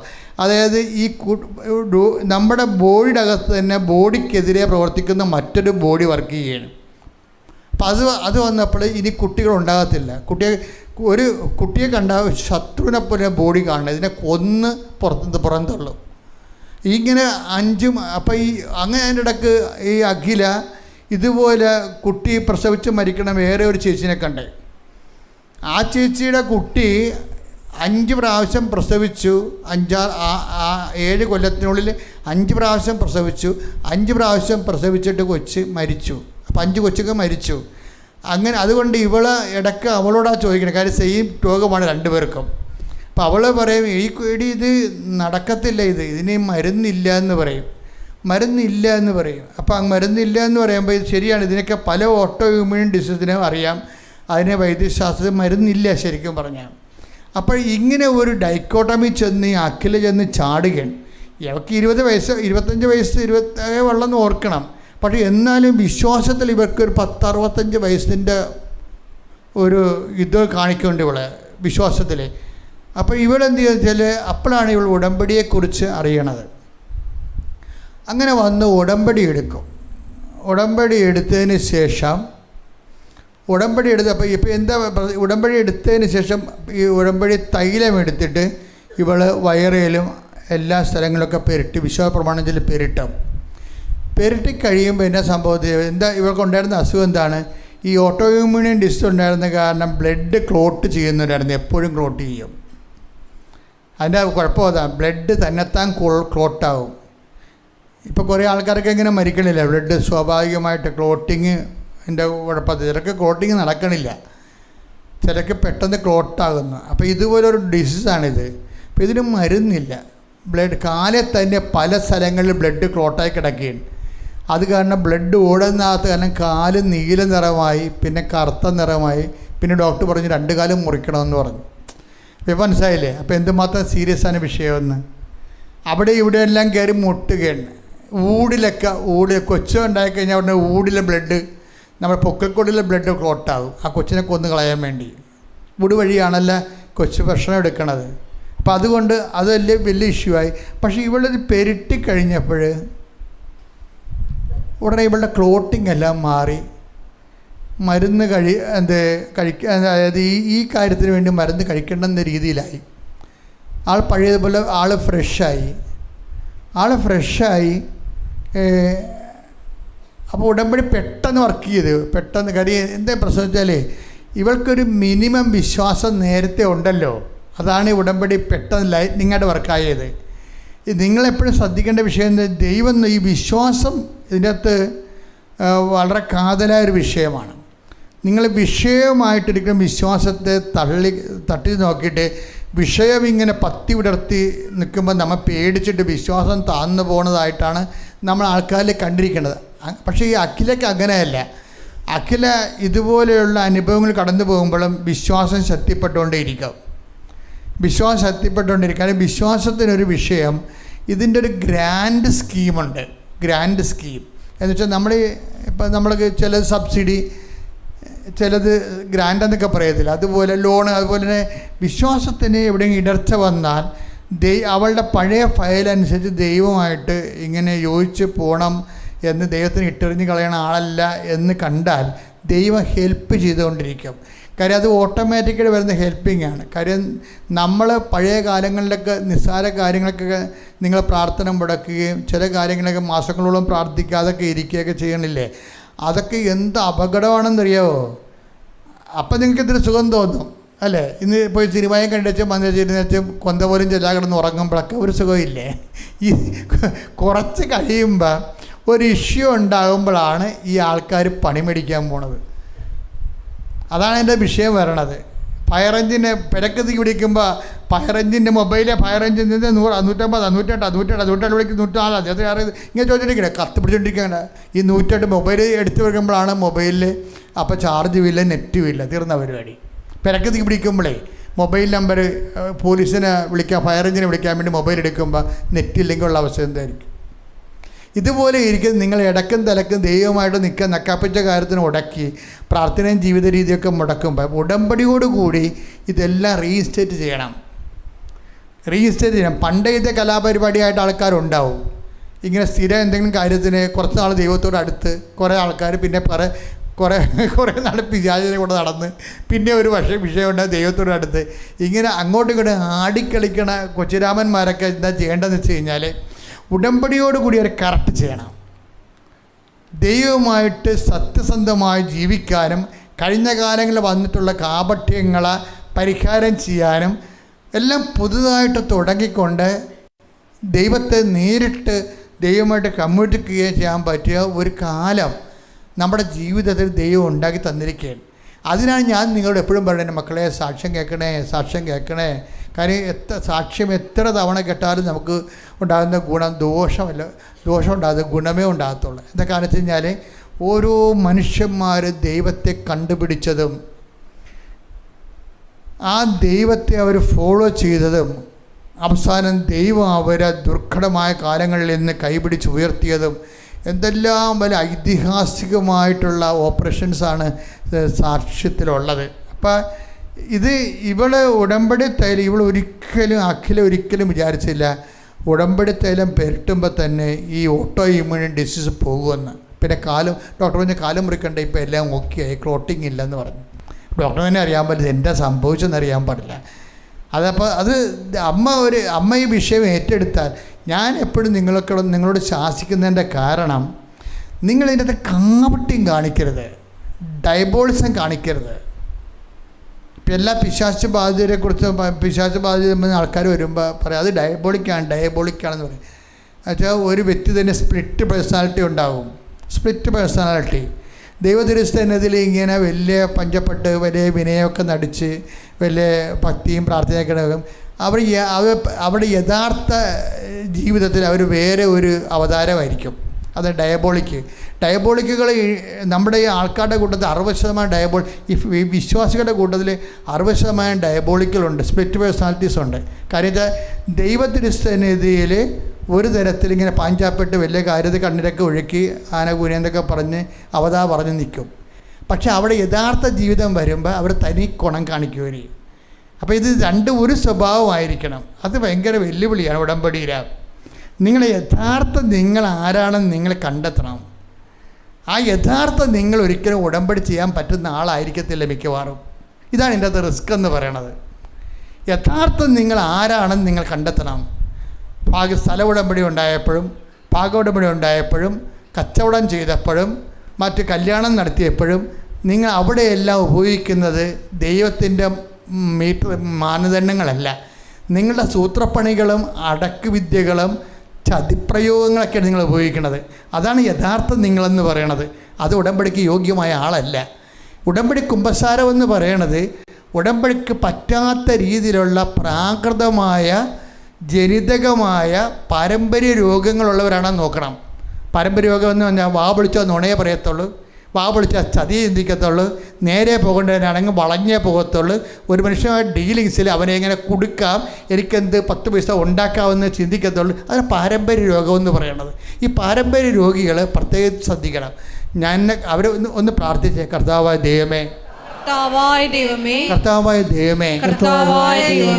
ഉടമ്പടിയുടെ ഉത്തമ പങ്കാളികളാകാൻ ഞങ്ങളെ ആന്തരിക ജീവിതത്തെയും സമൂഹ ജീവിതത്തെയും ഒരേ രീതിയിൽ ദൈവത്തിന് സ്വീകാര്യമാക്കുവാൻ അമ്മേ പരിശുദ്ധമ്മേ എന്നെ സഹായിക്കണമേ, എന്നെ ഏറ്റെടുക്കണമേ, പുനർനിർമ്മിക്കണമേ.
പരമദിവ്യകാരുണ്യത്തിന് ഈ ടെസ്റ്റില് ശരിക്കും പറഞ്ഞാൽ ഈ അഖിലെന്ന് പറയുന്ന ആള് ഒരു 80-85 മാർക്ക് മേടിച്ച് വിജയിച്ചിരിക്കുന്നത്. എന്താ കാര്യം? കർത്താവിൻ്റെ സ്റ്റാൻഡിലാണ് അവിടെ നിൽക്കുന്നത്, വേറെ ആരും പറയാതെ കേൾക്കാതെ. ആ സ്റ്റാൻഡ് കറക്റ്റ് ചെയ്ത് പോകുമ്പോഴെന്ത് ചെയ്യും? ഇനി കർത്താവ് അവർക്ക് പുതിയ കുഞ്ഞിനെ കൊടുക്കും. നിങ്ങളെപ്പോഴും ഓർത്തേക്കണം, ഒരിക്കൽ കട്ടായെന്നും പറഞ്ഞ് പ്രാർത്ഥന മുടക്കരുത്. ഒരിക്കൽ എമിഗ്രേഷൻ പോയി, ഒരിക്കൽ ജപ്റ്റ് നടപടിയിൽ വിചാരിച്ച പോയ കാര്യം നടന്നില്ല, പറമ്പ് വിറ്റില്ല, മകളെ കെട്ടിച്ചില്ല, വീട് വാങ്ങിക്കാൻ പറ്റിയില്ല. ഇങ്ങനെ ഒരു അടി എന്ന് പറയുമ്പോൾ തന്നെ ആ ഒറ്റ വിഷയം കൊണ്ട് എൻ്റെ മക്കൾ ഒരിക്കലും മനസ്സിടരുത്. മനസ്സിലായില്ലേ? അഖിൽ നിങ്ങൾക്ക് 10, 45, 50 വയസ്സ്, അഖിലേക്ക് 25 വയസ്സേ ഉള്ളൂ. ഇതൊക്കെ വിശ്വാസത്തിന് ഐതിഹാസിക രൂപങ്ങളാണ് ശരിക്കും. എനിക്ക് ഓർക്കണേ, പുതിയ തലമുറയെക്കുറിച്ച് എനിക്ക് പലപ്പോഴും പണ്ടൊക്കെ എനിക്ക് ഭയങ്കര ഉത്കണ്ഠയായിരുന്നു. കാര്യം ഞാനൊക്കെ വളർന്നു വന്ന ഒരു ചുറ്റുപാടിൽ ദൈവത്തിൻ്റെ കൂടെ ജീവിച്ച ആളാണ് ഞാൻ. സെമിനാരി പഠിക്കുമ്പോഴും കളി കഴിഞ്ഞാൽ ആരും വന്നില്ലേലും കുടിക്കൊന്നും അരമണിക്കൂർ ഞാൻ കർത്താവിൻ്റെ അടുത്ത് വന്നിരിക്കും. ചുമ്മാ ഇരുന്ന് വേർപ്പടങ്ങുന്നവരെ എന്തെങ്കിലുമൊക്കെ സംസാരിച്ചിട്ട് ഞാൻ കർത്താവിൻ്റെ അടുത്ത് പോയിട്ട് കുളിക്കത്തുള്ളായിരുന്നു. അപ്പോൾ അങ്ങനെ ഓരോ സമയം രാത്രിയാണെങ്കിലും ഭക്ഷണം കഴിഞ്ഞ് രാത്രി ഉറക്കമുറി പോകണ മുമ്പ് കർത്താവിൻ്റെ അടുത്ത് 1 മണിക്കൂറൊക്കെ പോയി നിൽക്കും. അപ്പം ഞാനോർക്കും, ദൈവമേ എല്ലാവരും ഒക്കെ ഇതുപോലൊക്കെ ചെയ്തിരുന്നെങ്കിൽ. ഇപ്പം ഞാൻ നോക്കുമ്പോൾ എന്താ വെച്ചാൽ എല്ലാവരും ഇതുപോലെയല്ല ചെയ്യണത്, ഇതൊക്കെ മേലെയാണ് ആൾക്കാർ. അതാ എനിക്ക് ഭയങ്കര പ്രത്യാശയാണ്. ഈ ചെറുപ്പക്കാരൊക്കെ സത്യസന്ധമായ ജീവിതത്തെ കാണുമ്പോൾ അതിൽ വിശ്വാസത്തിൽ അവർ ജയിക്കണ കാണുമ്പോഴുണ്ടല്ലോ, ഈ പണ്ട് കുറേ പ്രായമായിട്ടാണ് ആൾക്കാർ ആത്മീയതയിലേക്ക് വരണത്. ഇപ്പം അങ്ങനെയില്ല. ഇപ്പം വിദ്യാഭ്യാസം ഉള്ളത് കാരണം വിശ്വാസത്തിലും വിദ്യാഭ്യാസമുണ്ട്. അത് കാരണം അവർക്കറിയാം വിദ്യാഭ്യാസം ചുമ്മാ പ്രാർത്ഥന ചെയ്യൽ ദൈവത്തെ പറ്റിക്കാനും എന്തെങ്കിലും വയറ്റിപ്പിഴപ്പ് മേടിച്ചെടുക്കാൻ വേണ്ടിയുള്ള മിനിമം പരിപാടിയല്ല. വിശ്വാസം ജീവിക്കാനുള്ളതാണ്, വിശ്വാസം സുവിശേഷ സാക്ഷ്യത്തിനുള്ളതാണെന്നൊക്കെ വിവരമുള്ളവർക്ക് ഇപ്പോൾ അറിയാം. അതുകൊണ്ടാണ് നമ്മൾ ഈ 10-60 വയസ്സായിട്ട് ഒരു കുഞ്ഞിനെപ്പോലും വിശ്വാസം കൈമാറാൻ കഴിഞ്ഞില്ലല്ലോ. പിന്നെ നീ വിശ്വാസിയാണെന്നൊരു വല്ല കാര്യമുണ്ട്. ഇപ്പം നമ്മുടെ അപ്പന്മാരെക്കുറിച്ച് എനിക്ക് ഭയങ്കര സങ്കടം വരും. അപ്പോൾ അവർ 10, 60, 65 വയസ്സൊക്കെ ഉണ്ട്. ഒരു മനുഷ്യനെപ്പോലും കർത്താവിലേക്ക് കൊണ്ടുവരാൻ കഴിഞ്ഞില്ല. ഒരു വ്യർത്ഥ ജീവിതം. ആ വ്യർത്ഥ ജീവിതം കുറച്ച് കഴിയുമ്പോൾ അവർ മരിച്ചും പോകും, തീർന്നു. ആ ജന്മം പാഴായി. പക്ഷേ ഇങ്ങനെയല്ല ഇന്നെങ്ങനെ ഉടമ്പടി വരുന്നവർ ആയിരക്കണക്കിന് ആൾക്കാരെയാണ് വിശ്വാസത്തിലേക്ക് കൊണ്ടുവരണം. കൈയടിച്ച് ശ്രദ്ധിക്കട്ടെ. ഹല്ലേലൂയ, ഹല്ലേലൂയ, ഹല്ലേലൂയ, ഹല്ലേലൂയ, ഹല്ലേലൂയ. ആരാധന, ആരാധന, ഹല്ലേലൂയ, ഹല്ലേലൂയ. കൈകൾ വീശിക്കൊണ്ട്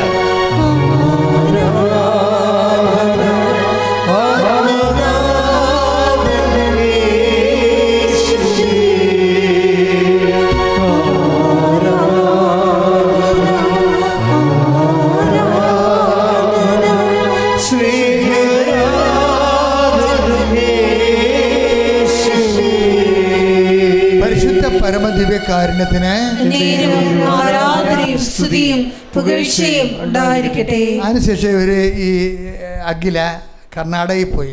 ഹസ്ബൻഡ് അവിടെ വർക്ക് ചെയ്യണത്. അപ്പോൾ അവൾ കർണാടകയിൽ ചെന്നപ്പോൾ എന്താ ചെയ്യണം വെച്ചാൽ ജോലി വേണം, ആളിന് ജോലി വേണം. അപ്പോൾ കർണാടകയിൽ ചെന്ന് അവരുടെ വീടിൻ്റെ അടുത്ത് ഒരു സ്കൂളുണ്ടായിരുന്നു. അപ്പോൾ സ്കൂളിൽ തൻ്റെ സിവിയും കൊണ്ട് ഒറ്റ പ്രാവശ്യമേ പോയുള്ളൂ. ഒരു ചെറിയൊരു ഇൻ്റർവ്യൂ. അപ്പോൾ തന്നെ അവിടെ ജോലി കിട്ടി. അതാണ് വിഷയം. അതായത് നമ്മളൊരു ടെസ്റ്റ് ജയിച്ചിട്ടാണ് പോണത്. പിന്നെ ദൈവം അങ്ങ് നമ്മളെ വിശ്വസിക്കുകയാണ്. അതാണ് വിഷയം. നമ്മളിപ്പോൾ കർണാടക സ്കൂളിൽ തന്നെ എന്തുമാത്രം അപേക്ഷ കിടപ്പുണ്ട്. പക്ഷെ മാതാവിൻ്റെ ആൾ ചെല്ലുമ്പോൾ മക്കളൊരു മാറിക്കൊടുക്കും. അതാണ് വിഷയം. നോട്ട് ബൈ മെറിറ്റിലാണ് ഇത് വർക്ക് ചെയ്യണത്. നോട്ട് ബൈ മെറിറ്റിൽ വർക്ക് ചെയ്യാൻ പറ്റിയ ഒരാളാണെന്ന് ദൈവത്തിന് തോന്നിയാൽ മെറിറ്റിലെ ഇത് വർക്ക് ചെയ്യത്ത യോഗ്യതയിലേ വർക്ക് ചെയ്യത്തുള്ളൂ. ഇവരുടെ യോഗ്യത എന്താ? ഇവരെക്കാൾ സീനിയർ എന്തുമാത്രം ആപ്ലിക്കേഷൻ അവിടെ കിടപ്പുണ്ട്. വലിയ നല്ല സ്കൂളാണ്. ഇവൾക്ക് അവിടെ പഠിപ്പിക്കാൻ കിട്ടി. കാര്യം ഇതിൻ്റെ രസമുണ്ട്. ഇവൾക്ക് മാത്രമേ കർണാടക ഭാഷ അറിയാൻ പാടുള്ളൂ. അറിയത്തില്ല. ബാക്കി എല്ലാ ടീച്ചർമാർക്കും കർണാടക അറിയാം. ഇംഗ്ലീഷാണ് പഠിപ്പിക്കണത്. ഇംഗ്ലീഷ് പഠിപ്പിച്ചാലും ശരി, എന്താ ചെയ്യണം, കുഞ്ഞുങ്ങൾക്ക് കാര്യം മനസ്സിലാകണമെങ്കിൽ കർണാടക ഭാഷ പറഞ്ഞു കൊടുക്കണം. എന്നാലേ കുഞ്ഞുങ്ങൾക്ക് കാര്യം മനസ്സിലാകത്തുള്ളൂ. പക്ഷേ എന്നിട്ടും ഇവൾക്ക് ജോലി കിട്ടി. ജോലി കിട്ടണമല്ല വിഷയം. ദൈവം നമ്മളെ ഏറ്റെടുത്ത് കഴിഞ്ഞാൽ അതൊരു വല്ലാത്ത ഏറ്റെടുപ്പായിരിക്കും. എൻ്റെ മക്കളെ, എന്താണ് ഉടമ്പടിയിലെ റിസ്ക് എന്ന് നിങ്ങൾ എന്നോട് ചോദിച്ചാൽ ഞാൻ പറയും, ദൈവം ഏറ്റെടുക്കണം. അതിനെ വേണ്ടത് ദൈവം ഏറ്റെടുക്കാൻ പറ്റുന്ന ഒരാളായിട്ട് നീ ദൈവത്തിന് തോന്നണം. ഇപ്പോൾ ഇവളെ കണ്ട അവിടെ നിലപാട് കൊണ്ടാണ്. കർണാടക സ്കൂളിൽ സ്കൂളിൽ ഏറ്റവും കൂടുതൽ ശമ്പളത്തിലാണ് അമ്മ അവളെ പോസ്റ്റ് ചെയ്തിരിക്കണത്. അതോർക്കണം. ഇന്നലെ വന്ന ആളെ ഒറ്റ ഇൻ്റർവ്യൂവിൽ സ്കൂളിൽ ഏറ്റവും നല്ല ശമ്പളത്തിൽ പോസ്റ്റ് ചെയ്തിരിക്കുകയാണ്. ഇൻഡാസ് വരും, പക്ഷെ അമ്മ കൂടെ ഉണ്ടാവും. ഇൻഡാസ് എന്താ വന്നിരിക്കണതെന്ന് വെച്ചാൽ സ്കൂളിൽ പിന്നീട് ജോലിക്കയറ്റം വേണമെന്നുണ്ടെങ്കിൽ PTA മുമ്പിലും പൊതുജനത്തിൻ്റെ മുമ്പിലും റിവ്യൂ ക്ലാസ് ഉണ്ട്. റിവ്യൂ ക്ലാസ് എടുത്ത് അവരെ നാട്ടുകാരെ കേൾപ്പിക്കണം. അവരുടെ മാതാപിതാക്കന്മാരെ. അങ്ങനെ നമ്മുടെ സ്കൂളുണ്ടോയെന്ന് അറിയത്തില്ല. നമ്മുടെ കുഞ്ഞുങ്ങളെ പഠിപ്പിക്കുന്നവർ നമ്മൾ കാശ് മുടക്കിയല്ലേ സ്കൂളിൽ പഠിപ്പിക്കണത്. അപ്പോൾ ആ മാതാപിതാക്കന്മാരെല്ലാം കൂടി വരും. എന്നിട്ട് ഒരു ക്യാമ്പയിനിൽ ഇരുന്നിട്ട് ഈ ടീച്ചർ, അവിടെ മക്കളെ പഠിപ്പിക്കുന്ന ടീച്ചർ അവർക്ക് ക്ലാസ് എടുക്കണം. എന്നിട്ട് മാതാപിതാക്കന്മാർ ഇവർക്ക് മാർക്കിടും. ആ മാർക്ക് കിട്ടിയാൽ മാത്രമേ ഇവർക്ക് കണ്ടിന്യൂ ചെയ്യാൻ പറ്റത്തുള്ളൂ. അപ്പോൾ ഞാനിവിടെ ദൈവമേ, കേരളത്തെക്കാൾ ഇപ്പോൾ കർണാടകയൊക്കെ വളർന്നെന്ന് തോന്നണേ. എനിക്ക് കാര്യങ്ങളെക്കൂടെ പോകണ്ടില്ലേ.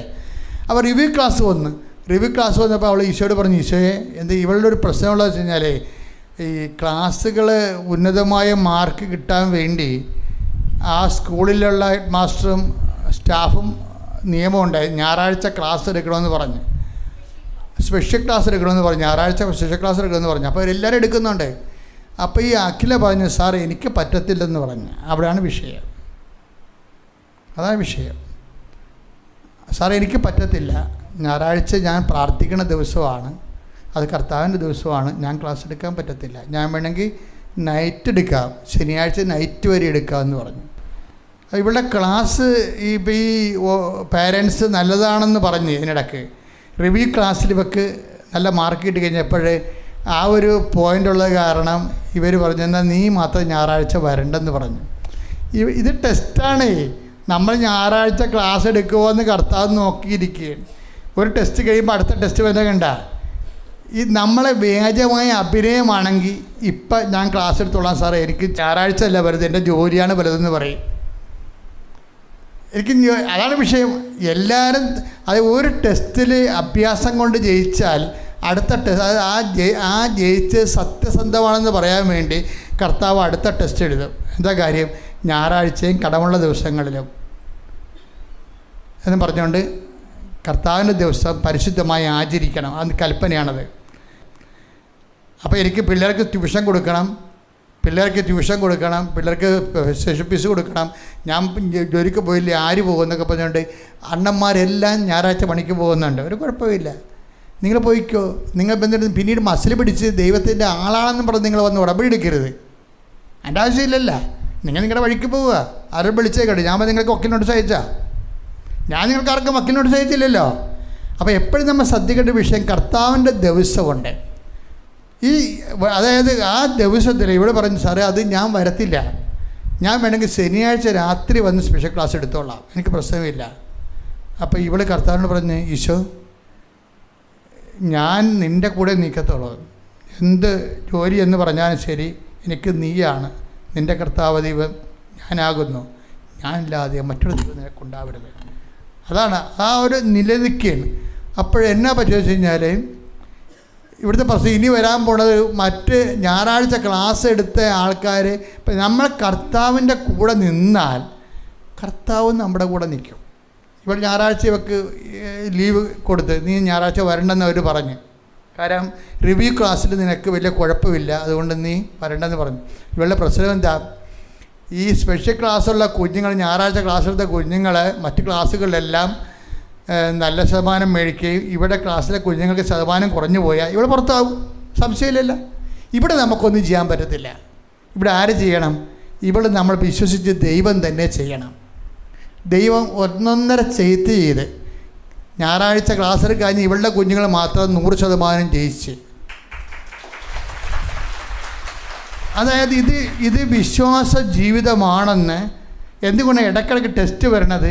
ഇത് വിശ്വാസ ജീവിതമാണെന്ന് ദൈവം തന്നെ നമ്മളെ ബോധ്യപ്പെടുത്തുകയും വിശ്വാസത്തിന് വില കൊടുക്കാൻ ഉള്ളവർ മാത്രം നിന്നാൽ മതിയെന്ന് പറയും, അല്ലാത്തവർക്ക് പോകാമെന്നും പറയും. ഈശോ, ഞാൻ അത്രയും പറയണില്ല, ഈശോ അങ്ങനെയാണ് പറയണത്. ഇത് വിശ്വാസ ജീവിതമാണ്. വിശ്വാസത്തിൻ്റെ ഡിമാൻഡ്സ് അനുസരിച്ച് ജീവിക്കാൻ പറ്റുന്നവർ മാത്രം നിലനിന്നാൽ മതിയെന്നാണ് ഞാൻ പറയത്തുള്ളൂ. പക്ഷേ ഈശോ അങ്ങനെ പറയണത്, അല്ലാത്തവർക്ക് പോകാമെന്ന് പറയും. അതാണ് വിഷയം. കാര്യം ലൈഫ് മൊത്തം ഇൻവെസ്റ്റ് ചെയ്തിരിക്കുകയാണ് ഇതിൻ്റെ അകത്ത്. അത് കൂതറ വിശ്വാസികളെ പുള്ളി കണ്ടുകൂടാ, അതാണ് വിഷയം. അതായത് ഒരു കുറവ് ഇറച്ചി ആയിട്ട് തൂങ്ങി പിടഞ്ഞു തല്ലി മരിക്കുമ്പോൾ ഒന്നും ബാക്കി വെക്കാതെ നമുക്ക് വേണ്ടി ചിന്തിയവൻ അതുപോലൊരു കമ്മിറ്റ്മെൻറ്റ് നമ്മോട് കാണിക്കുന്നതല്ല. വയറ്റിപ്പഴപ്പിന് വേണ്ടി ഓരോരുത്തരും പറയുന്നതനുസരിച്ച് അങ്ങോട്ടും ഇങ്ങോട്ടും ചാഞ്ഞും ചെരിഞ്ഞുമൊക്കെ നിൽക്കുന്ന ആൾക്കാരെ ഐ ഡോണ്ട് വാണ്ട് അങ്ങനെ ഈശോ പറഞ്ഞിട്ടുണ്ട്. എനിക്ക് യോഗ്യമല്ലെന്ന്. എന്നെക്കളുപരി മാതാപിതാക്കന്മാരെയോ. Take the word of God. മത്തായി 10:37. 10:37. എന്നേക്കാൾ അധികം പിതാവിനെയോ മാതാവിനെയോ സ്നേഹിക്കുന്നവൻ എനിക്ക് യോഗ്യനല്ല. എന്നേക്കാൾ അധികം മാതാപിതാക്കന്മാരെ ബഹുമാനിക്കണമെന്ന് പറഞ്ഞ ആളാണ് ഇപ്പം പറയണം മാറി. ഇൻവെസ്റ്റ്മെൻറ്റ് കൂടിപ്പോയി. നിൻ്റെ അപ്പനെ അമ്മയേക്കാൾ കൂടുതൽ ഇൻവെസ്റ്റ്മെൻ്റ് ആയിപ്പോയി. ആ രക്തത്തോട് ഐക്യദാർഢ്യം പുലർത്തുന്നവനാണ് വിശ്വാസി എന്ന് പറയുന്നവൻ. കൈയടിച്ച് ശ്രദ്ധിക്കട്ടെ. ഹല്ലേലൂയ, ഹല്ലേലൂയ, ഹല്ലേലൂയ,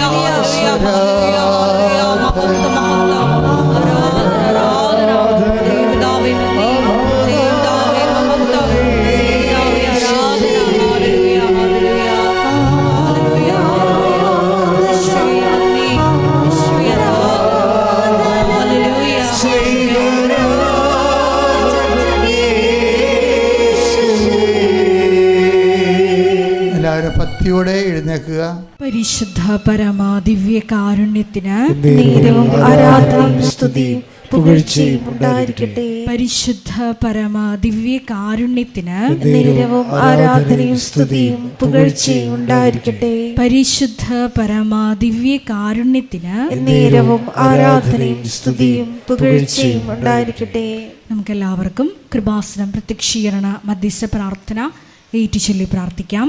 അമ്മേ പരിശുദ്ധ അമ്മേ, ദൈവമാതാവേ, കൃപാസനത്തിലൂടെ ഞങ്ങൾക്കും ഞങ്ങളുടെ ദേശത്തിനും അമ്മ മധ്യസ്ഥം തേടി തന്ന എല്ലാ അനുഗ്രഹങ്ങൾക്കും കൃപകൾക്കും ഞങ്ങളിപ്പോൾ ഹൃദയം നിറഞ്ഞ നന്ദി പറയുന്നു. സ്തുതിച്ചു പ്രാർത്ഥിക്കാം. ഹല്ലേലൂയ, ഹല്ലേലൂയ. നാളിതുവരെ ഞങ്ങൾക്ക് ലഭിച്ച എല്ലാ കൃപകൾക്കും അനുഗ്രഹങ്ങൾക്കും നന്ദി പറയുന്നു. Hallelujah, hallelujah. മഹത്വം, മഹത്വം, ആരാധന, ആരാധന. പിതാവേ നന്ദി, പിതാവേ മഹത്വം, പിതാവേ ആരാധന.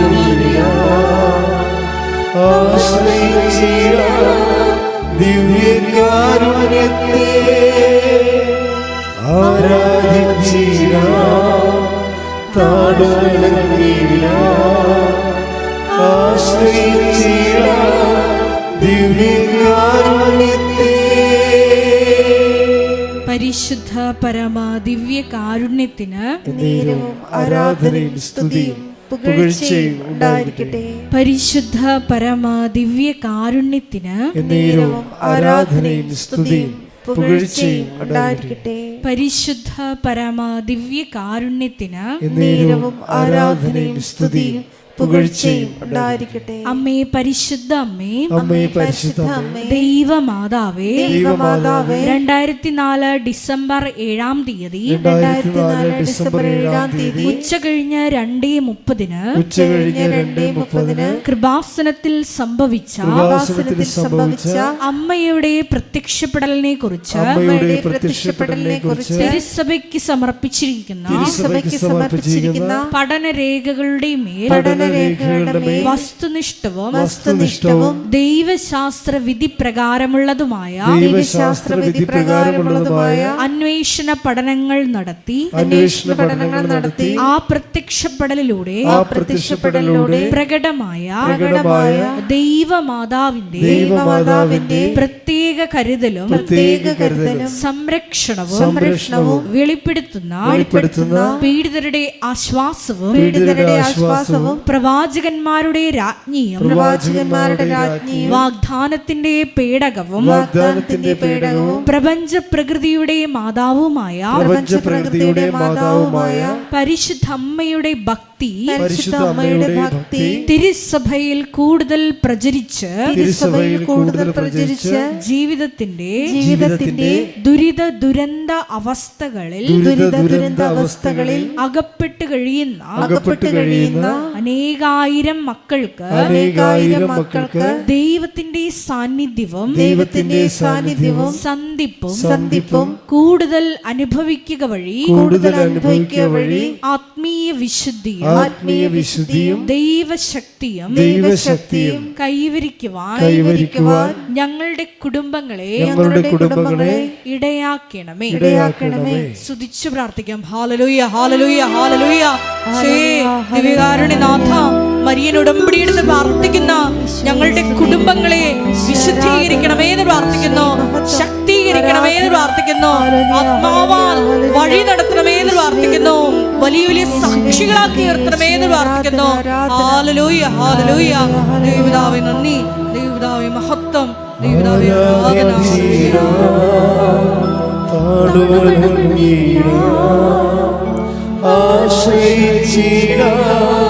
ദിവ്യകാരുണ്യത്തെ ആരാധിച്ചിടാം,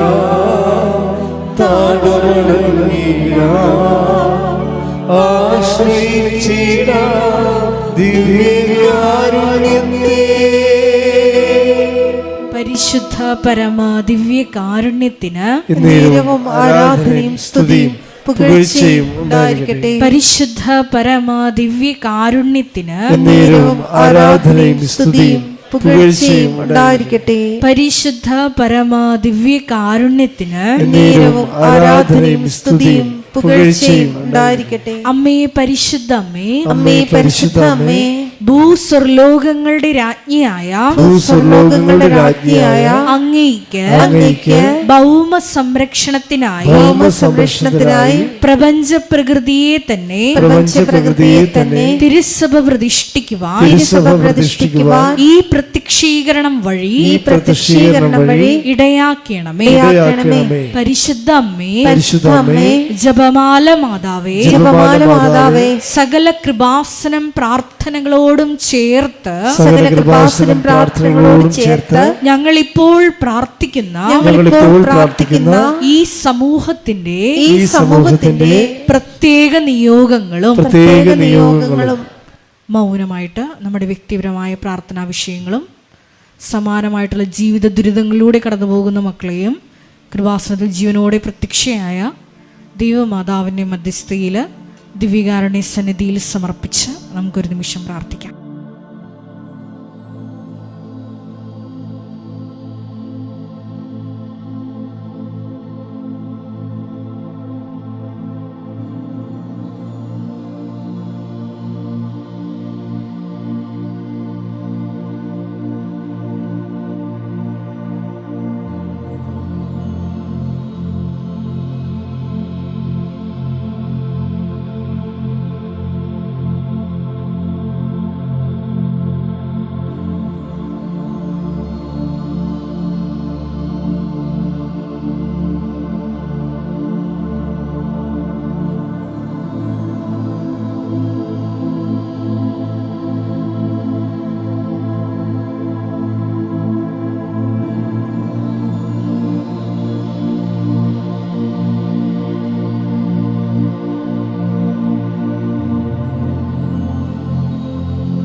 അമ്മയുടെ പ്രത്യക്ഷീകരണത്തിന്റെ ഈ അനുഗ്രഹവേളയിൽ ഞങ്ങൾക്ക് സാധിച്ചു തരുവാൻ കനിയണമേ. ആമേൻ. സ്തുതിച്ചു പ്രാർത്ഥിക്കാം. ഹല്ലേലൂയ, ഹല്ലേലൂയ, ഹല്ലേലൂയ, ഹല്ലേലൂയ. ഒരിക്കൽ കൂടി നാളിതുവരെ കൃപാസനത്തിൽ വന്ന് മരിയൻ ഉടമ്പടിയെടുത്ത് പ്രാർത്ഥിച്ചു പോയിട്ടുള്ള മുഴുവൻ മക്കളെയും, ഓൺലൈനായി ഉടമ്പടിയെടുത്ത് പ്രാർത്ഥിക്കുന്ന മക്കളെയും, ലൈറ്റ് ക്യാൻഡിൽ പ്രയർ വഴിയായിട്ടും അവർ ഡെയിലി ബ്രെഡ് പ്രാർത്ഥനയിലൂടെയും എല്ലാം തങ്ങളുടെ നിയോഗങ്ങൾ സമർപ്പിക്കുന്ന ഓരോ മക്കളുടെയും വ്യക്തിപരമായ ആവശ്യങ്ങളെ ഞങ്ങൾ ഈ അൾത്താരയിൽ സമർപ്പിച്ച് പ്രാർത്ഥിക്കുന്നു. ഏറെ പ്രത്യേകമായിട്ട് ജീവിത ദുരിതങ്ങളിലൂടെ കടന്നു പോകുന്ന മക്കളുടെ പ്രത്യേകമായ നിയോഗങ്ങളെ ഈ അൾത്താരയിൽ സമർപ്പിച്ച് പ്രാർത്ഥിക്കുന്നു. ഗുരുതരമായിട്ടുള്ള രോഗാവസ്ഥകളിലൂടെ കടന്നു പോകുന്ന മക്കളെ ഈ അൾത്താരയിൽ സമർപ്പിച്ച് പ്രാർത്ഥിക്കുന്നു. കടഭാരത്താൽ വലയുന്നവരെയും, ജോലി ഇല്ലാതെ വിഷമിക്കുന്നവരെയും, വിവാഹബന്ധം പിരിഞ്ഞു നിൽക്കുന്നവരെയും, മക്കളില്ലാതെ വിഷമിക്കുന്ന ദമ്പതികളെയും, കുഞ്ഞു മക്കളെയും പ്രത്യേകമായിട്ട് സമർപ്പിച്ച് പ്രാർത്ഥിക്കുന്നു. ഈശോയുടെ ശക്തി എല്ലാ മേഖലകളിലും ഈ ആരാധനയുടെ യോഗ്യതയാൽ പ്രകടമാക്കണമേ എന്ന് പ്രാർത്ഥിക്കുന്നു. കൃപാസനത്തിൽ നടന്ന പരിശുദ്ധ അമ്മയുടെ പ്രത്യക്ഷീകരണ സ്ഥിരീകരണത്തിനായി മക്കളുടെ നിയോഗങ്ങളെ ഏറ്റെടുക്കണമേ എന്ന് പ്രാർത്ഥിക്കുന്നു. ഹല്ലേലൂയ, ഹല്ലേലൂയ, ഹല്ലേലൂയ.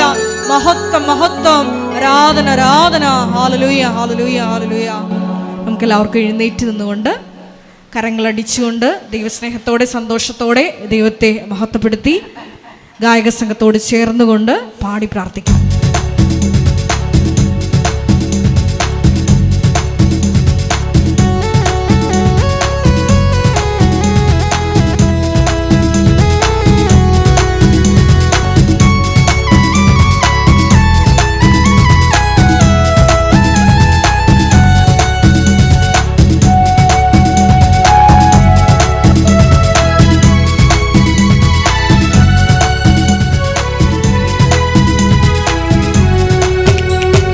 ഇത്രത്തോളം ജയം തന്ന ദൈവത്തിനു സ്തോത്രം, ഇതുവരെ കരുതി രക്ഷകനു സ്തോത്രം. ദൈവത്തിനു സ്തോത്രം, ഇതുവരെ കരുതി രക്ഷകനു സ്തോത്രം. ഇനിയും കൃപ തോന്നി കരുതിടണേ, ഇനിയും നടത്തണേ തിരുഹിതം. ഇനിയും കൃപ തോന്നി കരുതിടണേ, ഇനിയും നടത്തണേ തിരുഹിതം. ഇത്രത്തോളം ജയം തന്ന ദൈവത്തിനു സ്തോത്രം, ഇതുവരെ കരുതി രക്ഷകനു സ്തോത്രം. ഇനിയും കൃപ തോന്നി കരുതിടണേ, ഇനിയും നടത്തണേ തിരുഹിതം. ഇനിയും കൃപ തോന്നി കരുതിടണേ, ഇനിയും നടത്തണേ തിരുഹിതം. സ്തുതിച്ച് പ്രാർത്ഥിക്കാം. ഹല്ലേലൂയ, ഹല്ലേലൂയ,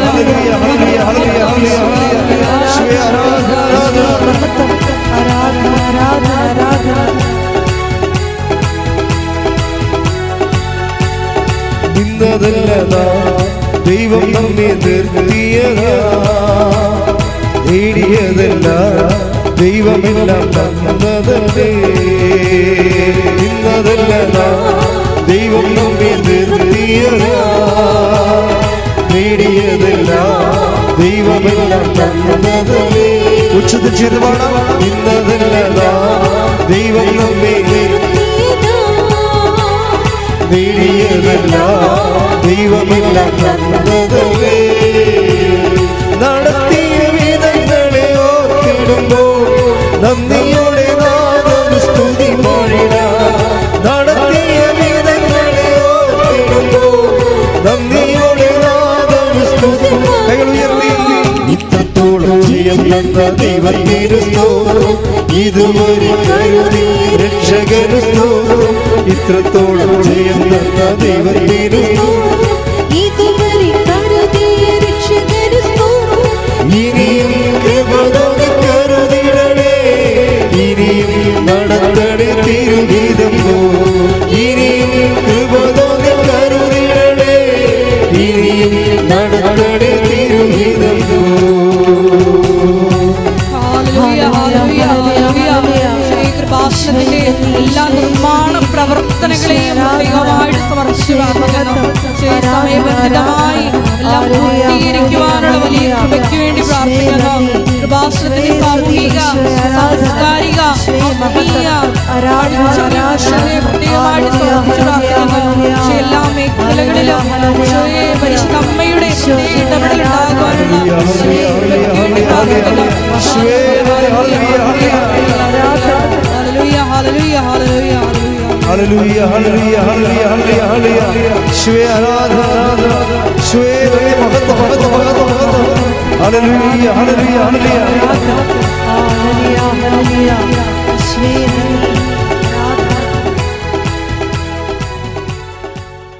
രോഗസൗഖ്യ പ്രാർത്ഥന, ജീവിത ദുരിതങ്ങൾക്കും തടസ്സങ്ങൾക്കെതിരെയുള്ള ദൈവിക ശാസന ആരാധന.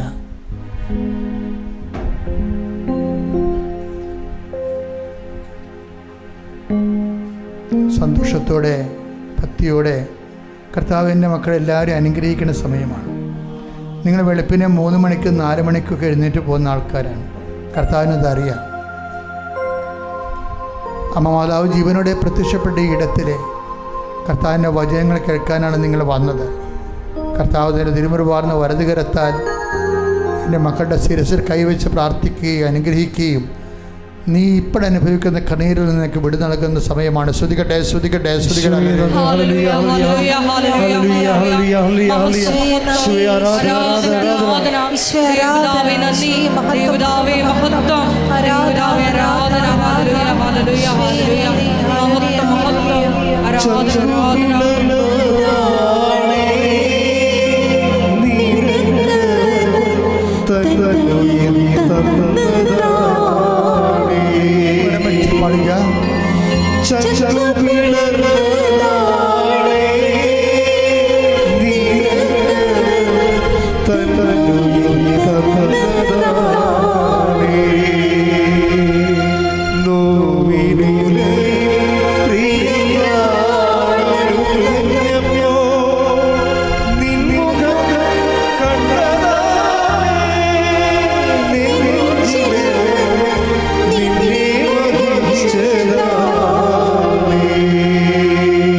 പ്രിയപ്പെട്ടവർ, ഈ പാട്ട് തന്നെ നമ്മൾ പാടിക്കൊണ്ടേയിരിക്കുക. ഇപ്പോഴച്ഛൻ നിങ്ങളെ ആശീർവദിക്കുകയാണ് ഈശോയുടെ നാമത്തിൽ. എനിക്ക് വലിയ പ്രതീക്ഷയും സന്തോഷമുണ്ട്. പരിശുദ്ധാത്മാവിൻ്റെ മനസ്സിൽ പറയുന്നുണ്ട്, ഈ മക്കൾ കർത്താവിൻ്റെ അവകാശം ഓഹരിയുമായ മക്കളാണ്. അവിടെ എന്ത് തന്നെ വിഷയങ്ങളായാലും അവരുടെ യോഗ്യതകളെക്കാളുപരി അവരുടെ കണ്ണീരിൻ്റെ ബലം കൊണ്ട് അവരുടെ കുടുംബത്തെ ഞാൻ അനുഗ്രഹിക്കുന്നു ഈശോ പറയുന്നു. ശ്രുതികട്ടെ ശ്രുതികട്ടെ. ഹല്ലേലൂയ ഹല്ലേലൂയ ഹല്ലേലൂയ ഹല്ലേലൂയ.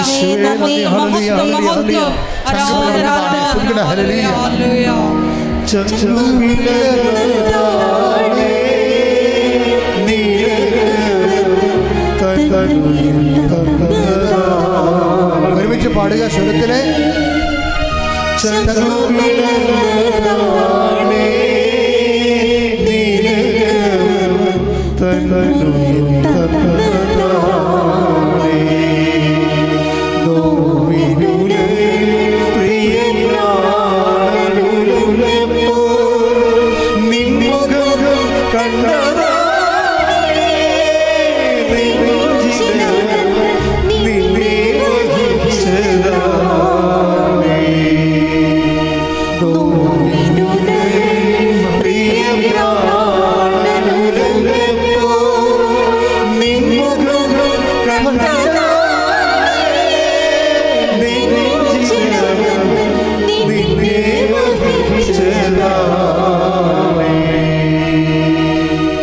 മക്കളെ, രോഗമുള്ളിടത്ത് വിശ്വാസത്തിന് കൈകൾ വെക്കുക.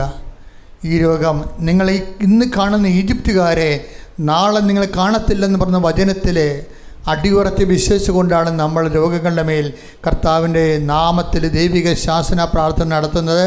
കർത്താവിൻ്റെ ഉന്നതമായ നാമത്തിന് സ്വസ്ഥം ചെയ്യുന്ന കർത്താവെ, കർത്താവിൻ്റെ വിശുദ്ധ പൗരോഹിത്യത്തെ മഹത്വപ്പെടുത്തണമേ കർത്താവെ, കർത്താവെ സഭയിലുള്ള സാന്നിധ്യം പ്രകടമാക്കണമേ കർത്താവെ, അമ്മേ പരിശുദ്ധമേ ദേവമാതാവേ കൃപാസമർത്താറെ ജീവനോടെ പ്രത്യക്ഷപ്പെട്ട പരിശുദ്ധമ്മയുടെ പ്രത്യക്ഷയുടെ സ്ഥിരീകരണത്തിനായി 40 വർഷം ഞാൻ അർപ്പിച്ച കൃപാന്റെ യോഗ്യതയാൽ യേശു ക്രിസ്തുവിന്റെ നാമത്തിൽ മാരക രോഗങ്ങൾ ഈ നിമിഷം മാറിപ്പോകട്ടെ. ശ്രുതികട്ടെ. ഹല്ലേലൂയ ഹല്ലേലൂയ ഹല്ലേലൂയ ഹല്ലേലൂയ ഹല്ലേലൂയ. സുഖപ്പെട്ടുകൊണ്ട് അങ്ങയുടെ നാമത്തെ ആരാധനയിലൂടെ മഹത്വപ്പെടുത്തണമേ. ഹല്ലേലൂയ ഹല്ലേലൂയ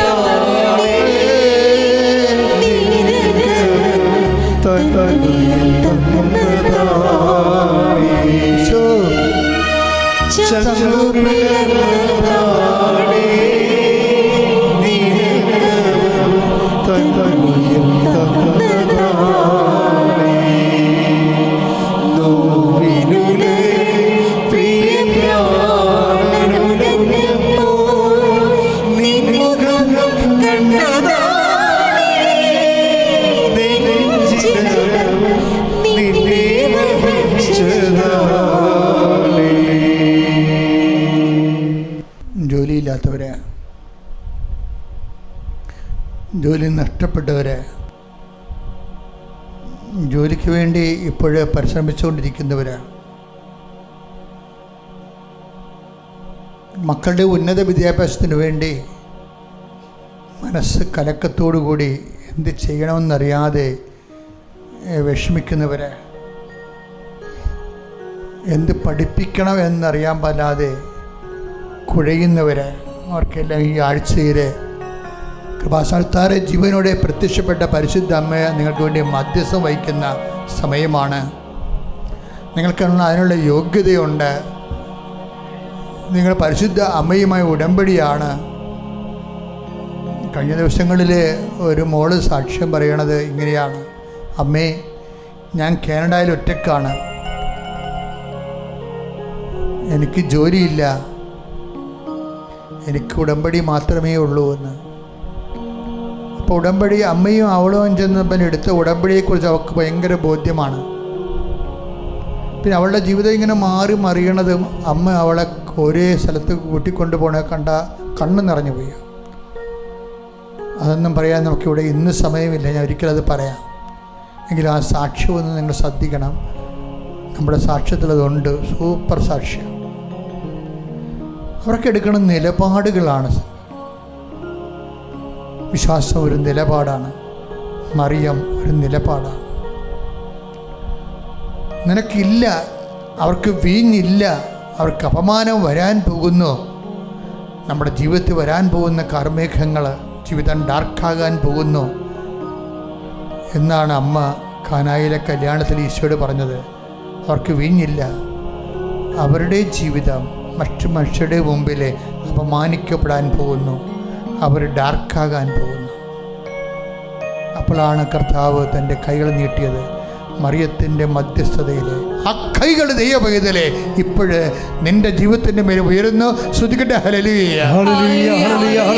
കർത്താവേ, ജോലിയില്ലാത്തവര്, ജപ്തി നടപടി നേടുന്നവര്, കുടുംബ വഴക്കിലകപ്പെട്ടവര്, ഭാര്യഭർത്തക്കന്മാർ തമ്മിൽ ഭിന്നിച്ചിരിക്കുന്നവര്, കേസിലായവര്, കർത്താവ് മക്കളില്ലാത്തവര്, വീടില്ലാത്തവര്, സ്ഥലമില്ലാത്തവര്, ജപ്തി നടപടി നേടുന്നവര്, സാമ്പത്തിക ബാധ്യതയുള്ളവര്, പലതരത്തിലുള്ള വിഷമത അനുഭവിക്കുന്ന മാരക രോഗങ്ങള്, തീരാവേദനകള്, ജീവിത ദുരിതങ്ങള് യേശു ക്രിസ്തുവിന്റെ നാമത്തില് മാറിപ്പോകട്ടെ. ശ്രദ്ധിക്കട്ടെ.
ഉടമ്പടിയിൽ ഇരിക്കുന്നവർ അച്ഛനെ കാണാൻ രാവിലെ എല്ലാ ദിവസവും അച്ഛൻ ആൾക്കാരെ കാണുന്നുണ്ട്. എങ്കിലും നിങ്ങൾ ഈ ആഴ്ച ഒരു ദിവസം അച്ഛനില്ല. അപ്പം നിങ്ങൾ ഓഫീസിൽ വിളിച്ച് ചോദിക്കണം. എല്ലാ ദിവസവും ഇല്ല, ബുധനാഴ്ചയാണ് ഇത്തിരി ചെറിയ പ്രശ്നമുള്ളത്. അപ്പോൾ നിങ്ങൾ ഓഫീസിൽ വിളിച്ച് ചോദിക്കണം, അച്ഛൻ ബുധനാഴ്ച ഉണ്ടാകുമോ ഇല്ലയും ചോദിക്കും. ബാക്കി എല്ലാ ദിവസങ്ങളിലും ഉണ്ട്, ഒരു പ്രശ്നമില്ല. വ്യാഴാഴ്ചയും ഞായറാഴ്ചയും അച്ഛൻ ആൾക്കാർ കാണുന്ന ദിവസമല്ല, നിങ്ങൾക്കറിയാം. ബാക്കി എല്ലാ ദിവസവും തിങ്കൾ, ചൊവ്വ, ബുധൻ, ഈ ബുധനാഴ്ച മാത്രമേ പ്രശ്നമുള്ളൂ. ബാക്കി വെള്ളി, ശനി എല്ലാ ദിവസവും അച്ഛനുണ്ട്. മൗനമായി പ്രാർത്ഥിക്കുക. സമാപന ആശീർവാദം. ശിരസ് നമിച്ച് നമുക്ക് ദിവ്യകാരുണ്യനാഥന്റെ ആശീർവാദം സ്വീകരിക്കാം.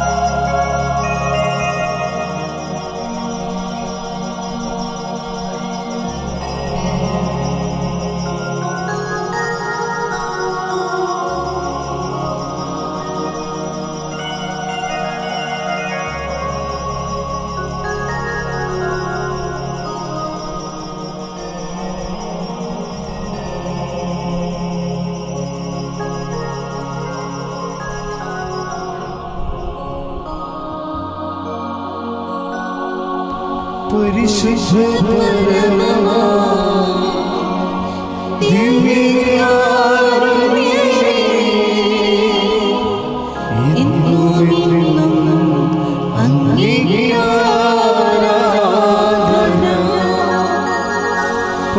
പരിശുദ്ധ പരമമാ ദിവ്യകാരുണ്യമേ, ഇന്നും എന്നും അങ്ങേക്ക് ആരാധന. പരിശുദ്ധ പരമമാ ദിവ്യകാരുണ്യമേ, ഇന്നും എന്നും അങ്ങേക്ക് ആരാധന. ആവേ ആവേ മരിയ, ആവേ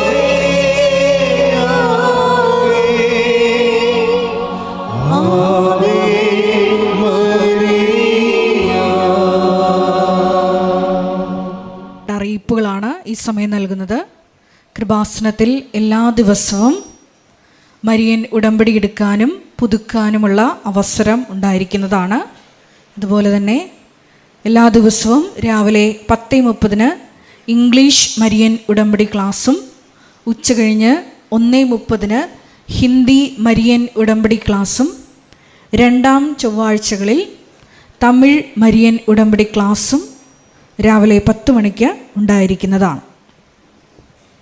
കൃപാസനത്തിൽ സമർപ്പണ ജീവിതം നയിക്കാൻ ആഗ്രഹിക്കുന്ന യുവതികൾ, +2 ഡിഗ്രി പാസ്സായ കുട്ടികൾ 82 81 29 75 11 എന്ന വാട്സപ്പ് നമ്പറിൽ ബന്ധപ്പെടുക.